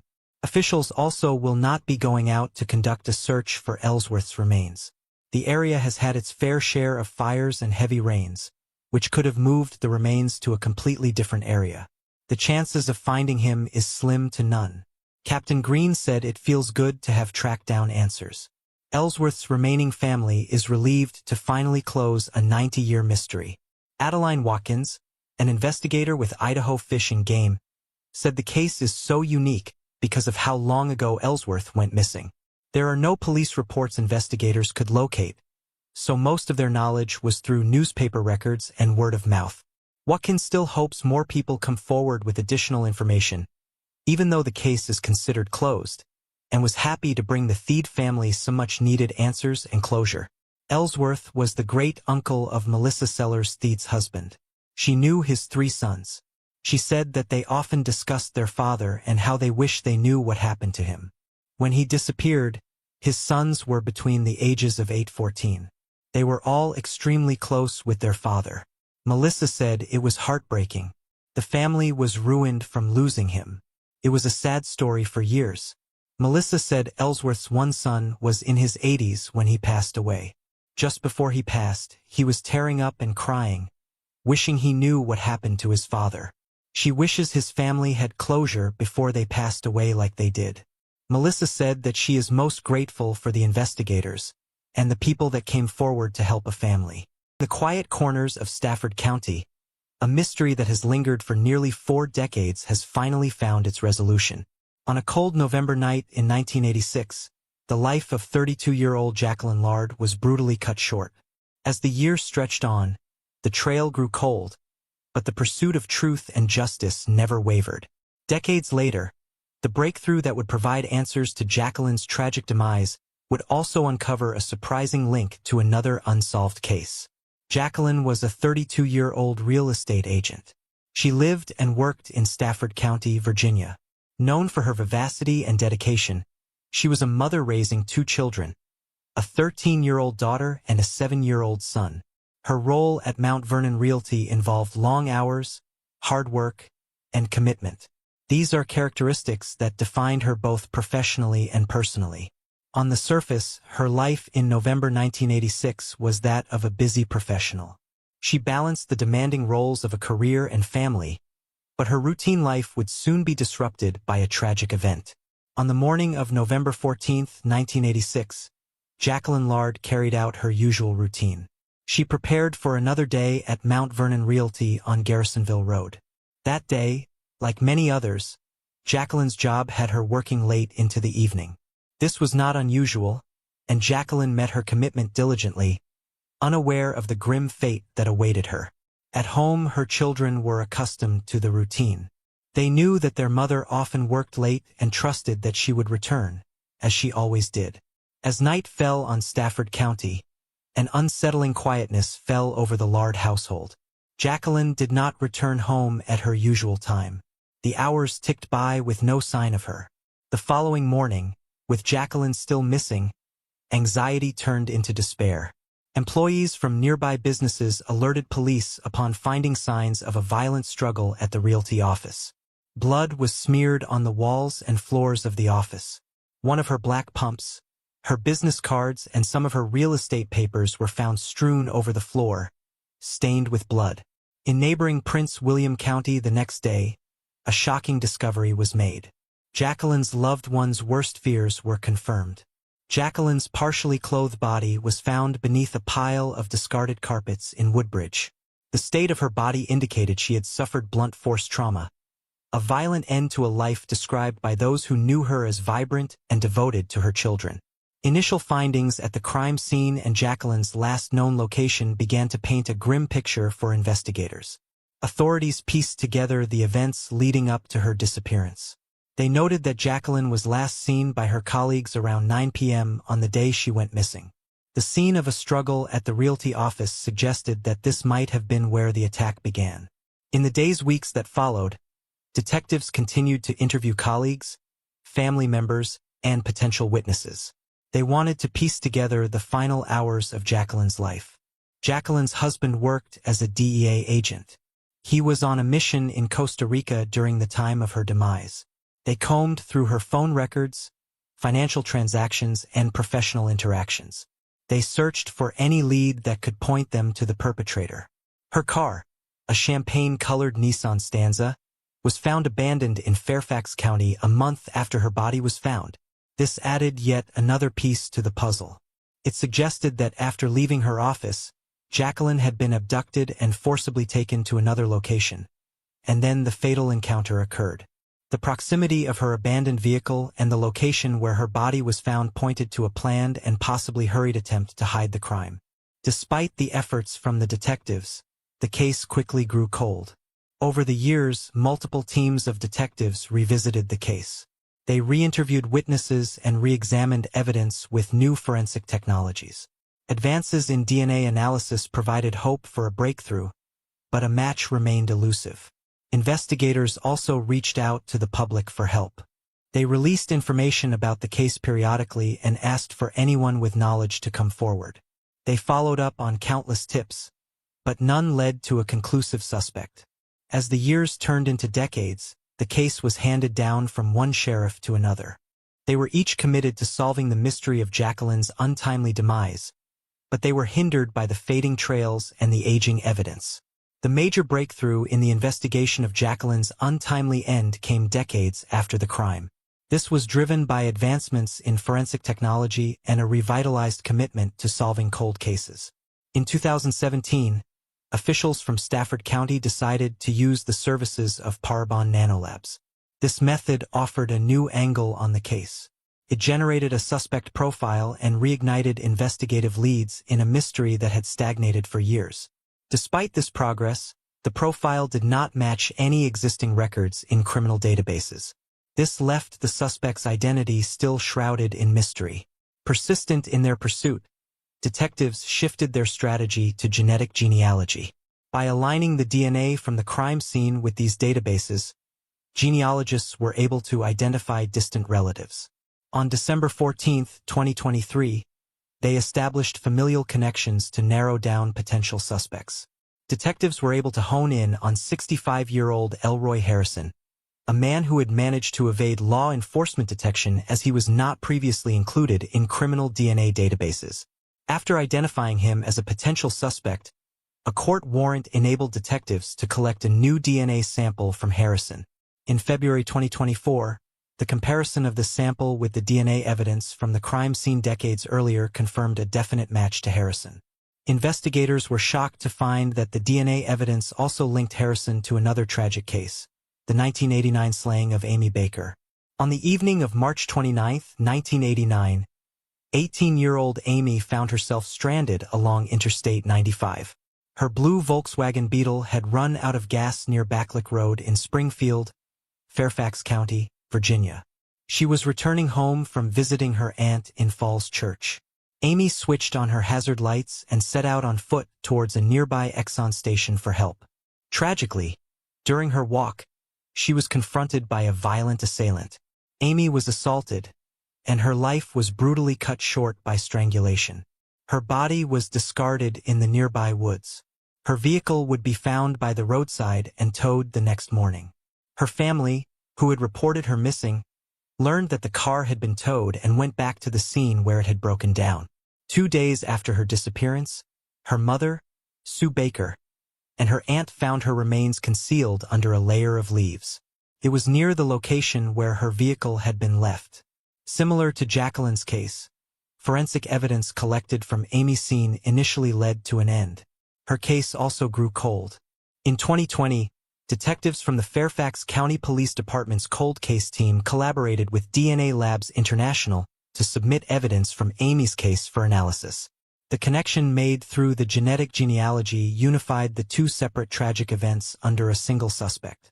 It provided crucial evidence that had eluded detectives for decades.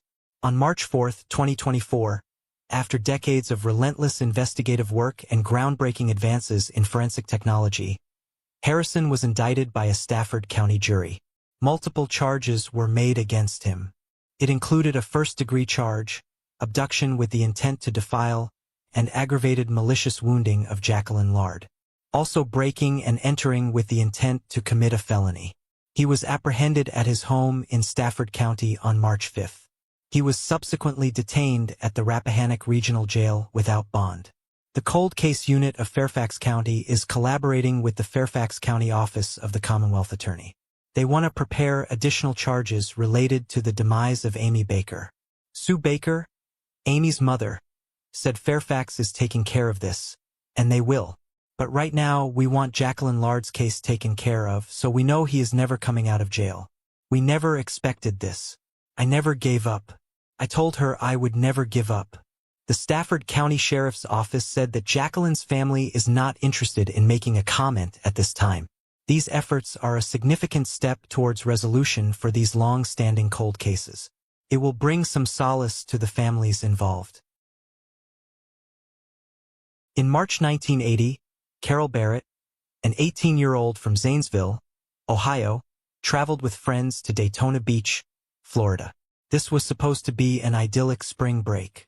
The trip would take a tragic turn when Carol was abducted from her motel room by an armed man. Despite immediate efforts by her friends to save her and extensive police searches, Carol's body would be found days later near Jacksonville, Florida, far from where she was last seen. For decades, the horrific slaying remained unsolved. It haunted her family and the Daytona community until a breakthrough in forensic technology brought new hope to this cold case. Carol Ann Barrett was born and raised in the small town of Zanesville, Ohio. Zanesville is a community known for its close-knit nature and strong family values. As one of 6 children, Carol grew up in a bustling household. Love and support were abundant.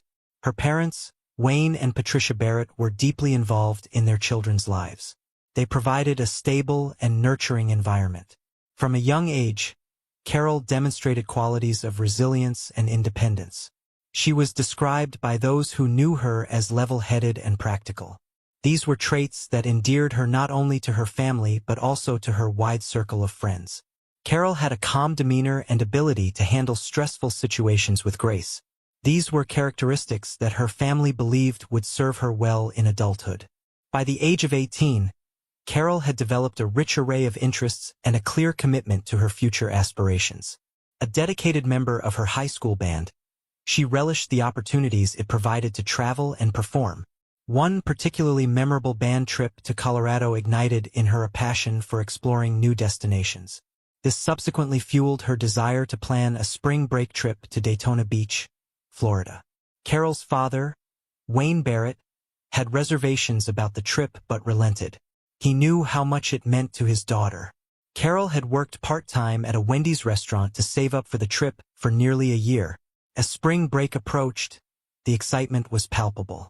On March 20, 1980, Carol and several of her friends drove through the night to Florida. Upon arrival, they checked into the Treasure Island Inn, a popular oceanfront destination in Daytona Beach shores. The group wasted no time hitting the beach. This kick-started what promised to be a week of relaxation and fun under the Florida sun. The vacation would take a horrifying turn in the early hours of March 23rd. After a night of socializing in the girls' oceanfront room on the 6th floor, Carol and a friend, 18-year-old Scott Grubb, left to visit a nearby store. This was around 2 a.m. As Carol and Scott made their way towards the elevator, they were suddenly confronted by a man waving a gun. The assailant aggressively forced them back towards their motel room. He demanded that they enter. Concerned about the intruder's intentions, their other friend Steve claimed they could not access the room as they lacked a key. But the gunman was relentless and pushed Steve toward the door. Terrified, Steve and Carol pounded on the door until one of their friends opened it from inside. Once inside, the gunman appeared briefly surprised by the number of people in the room. He then ordered everyone to strip out of their clothes, eventually collecting around $200 in cash from the group. Then, stating his need for a hostage to facilitate his escape, he initially chose 17-year-old Pam Queen. But when Pam reacted with immediate hysteria, he reconsidered. He muttered that she would be too problematic. Instead, Carol volunteered to go in her place. She opted to keep calm under pressure. The gunman instructed Carol to dress while he corralled the others, still undressed, onto the balcony. He assured them that Carol would be released within an hour. He then locked the sliding glass door behind them as he escorted Carol out of the room. Carol's friends shouted for help, but when no one responded, they knew they had to take action. One of the boys daringly crossed to an adjacent balcony. He carefully avoided a dangerous 70-foot drop. Once there, he alerted the surprised residents. They then immediately called the police. The police response was quick, but the kidnapper and Carol had a 20-minute head start. The initial search was hampered by the lack of witnesses or any clue of the vehicle used. Carell's friends provided a detailed description of the man to the police. Described as a man in his early 20s, around 5 feet 10 inches tall with reddish-brown hair, he had a beard, mustache, and a distinctive mole on his left cheek. He was last seen wearing a brown suede jacket, tan pants, and gold aviator-style glasses. Despite this detailed description, the leads were slim. The hopes that Carol would be released within an hour faded as sunrise came and went. As the hours passed with no sign of Carol, the reality of the situation began to sink in. Pam, taking on the painful duty of informing Carol's parents, relayed the devastating news. Carol's father Wayne, who had been initially reluctant about the trip, was overwhelmed with worry. He tried his best to hold on to hope due to Carol's known resilience and level-headedness. As dawn broke with no word from or about Carol, her parents, alongside her friends, clung to the hope instilled by the abductor's words. They prayed for her safe return. The FBI joined the investigation. They assisted local authorities by interviewing other guests and staff at the Treasure Island Inn. Unfortunately, no useful information emerged. The next day, Daytona Beach detectives were alerted to the discovery of a young woman's body in a remote area near the Jacksonville airport. This is almost 100 miles from where Carol was last seen. Found 30 feet from Interstate 95, the woman was dressed similarly to Carol at the time of her abduction. 2 of Carol's friends traveled to Jacksonville to identify the body. They confirmed everyone's worst nightmare. Carol had met a violent end. Carol's friends and family, who held on to hope of her safe return, were devastated by the grim discovery. Despite initial promises by the abductor that she would be released, her life was senselessly taken much too soon. When discovered, Carol showed no obvious injuries despite some dried blood on her face. An autopsy later revealed she had been fatally shot once in the back of her head. This was done with a small caliber gun. She was found partially clothed with her upper body exposed. Her white sweater was over her head and her t-shirt nearby. Her jewelry remained intact.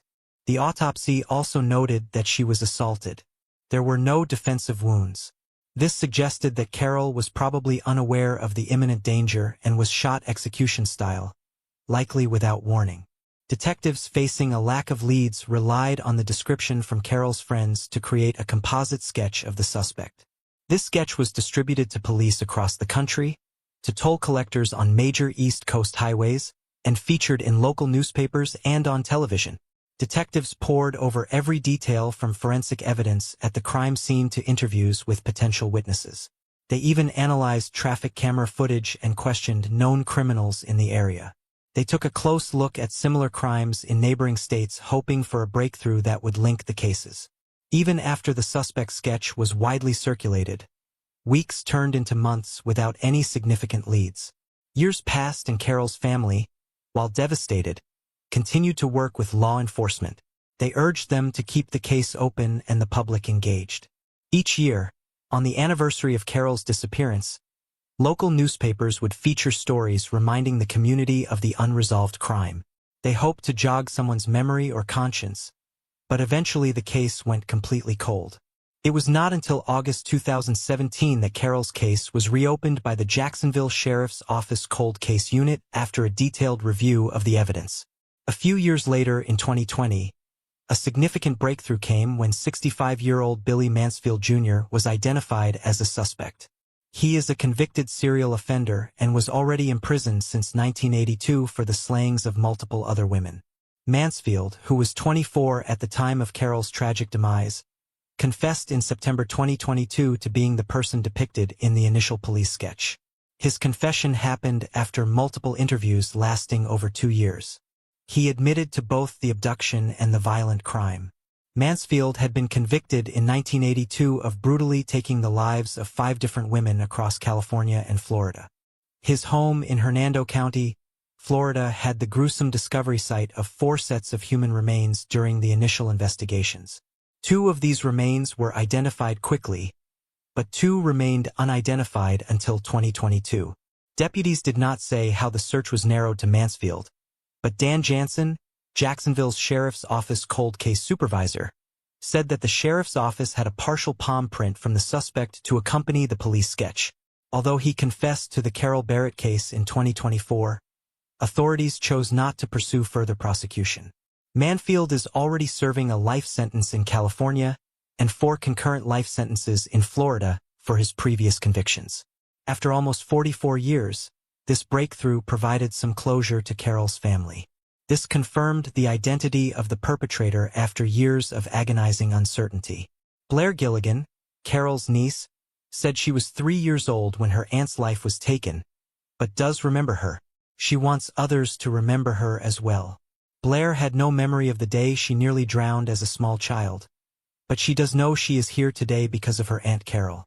She jumped in and pulled me out and gave me CPR until the ambulance came. She was a hero multiple times over.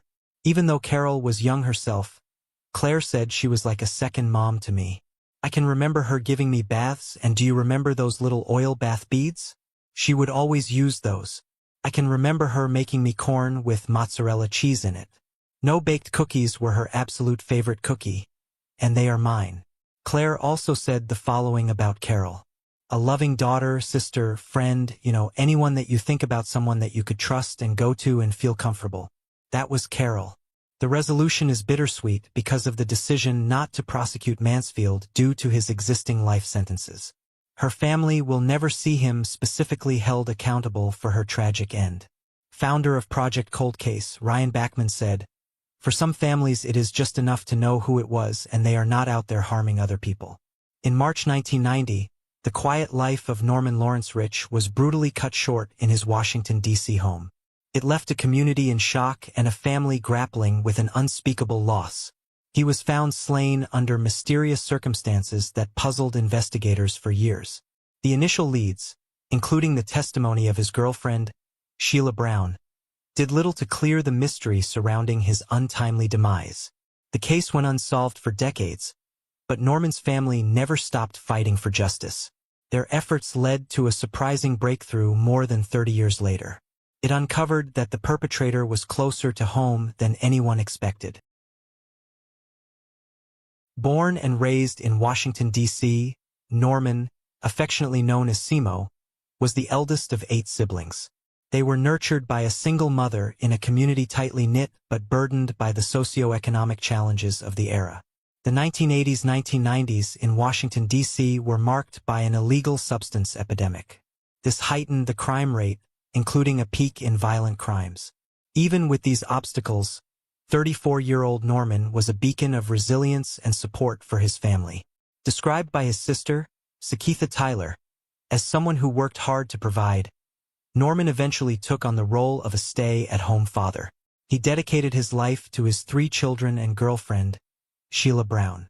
On the morning of March 28, 1990, what started as an ordinary day quickly spiraled into a tragic event that would forever alter the lives of the Rich family. Sheila would later provide a critical account of that day's events. According to Sheila, the morning began with an unexpected visitor. Around 8 a.m. there was a knock at the door. When she answered, she found 2 men standing outside. She recognized one of the men as someone known as Ducky, but the other man was a stranger to her. He carried what appeared to be a brown paper bag under his arm. After letting Norman know about the visitors, Sheila left the house to run errands and to get her hair done. Hours later, at approximately 1 p.m., Sheila returned home to discover a horrifying scene. Norman had been fatally shot multiple times in their bedroom. The initial investigation into the Norman Rich case was met with challenges. Sheila Brown provided details and helped produce composite sketches of the 2 male visitors on the day of the crime, but these leads never solidified into tangible evidence. Investigators interviewed many people and considered several suspects amid challenging community dynamics. The challenges were only worsened by distrust in law enforcement during the illegal substance epidemic and high crime rates at the time. Despite offering a significant cash reward of $25,000, the case struggled without clear leads and very few cooperative witnesses. Over time, several detectives handled the case. They each faced the same obstacles without making significant progress. Norman's sister became a relentless advocate for her brother. She amassed extensive notes and journals concerning the investigation. She kept pressure on the authorities to solve the case. A new detective took charge in January 2021. A renewed focus was placed on reevaluating old evidence and re-engaging with the community and Norman's family. This renewed effort looked closely at his relationships and revisited previous leads. Advances in forensic technology and a fresh review of witness statements ultimately led to a significant and shocking breakthrough 31 years after the tragedy. The reanalysis of existing evidence led to suspicions that pointed back to Norman's girlfriend, Sheila. It contradicted her initial account of the events. In March 2024, after extensive investigation, 66-year-old Sheila Brown was arrested. She was charged with second-degree fatality and obstruction of justice. She pleaded not guilty in D.C. Superior Court. Judge Robert Oken, citing Brown's minimal criminal history, released her from custody. This will allow her to return home to await further proceedings in the case. She was ordered to stay in touch regularly by phone with the court's pretrial services office. Detectives said their investigation found the alleged slaying was domestic in nature, but did not offer further details on Brown's arrest. This not only reopened old wounds for the Rich family, but also ignited both relief and sorrow. They were now confronted with the fact that Norman's perpetrator had been close to them all along. The arrest of Brown, who lives in Annapolis, Maryland, marks the end of a case that spanned over 3 decades. For Norman's family, the developments offer a chance for closure and justice, although delayed. It is a case that serves as a critical example of the challenges faced by families of victims and the impact of crime on communities. As the legal proceedings against Brown unfold, they hold the promise of finally providing answers to the painful end of Norman Rich's life. This emphasizes the importance of perseverance and hope in a quest for truth and justice in cold cases. A hearing is scheduled for June 28, 2020.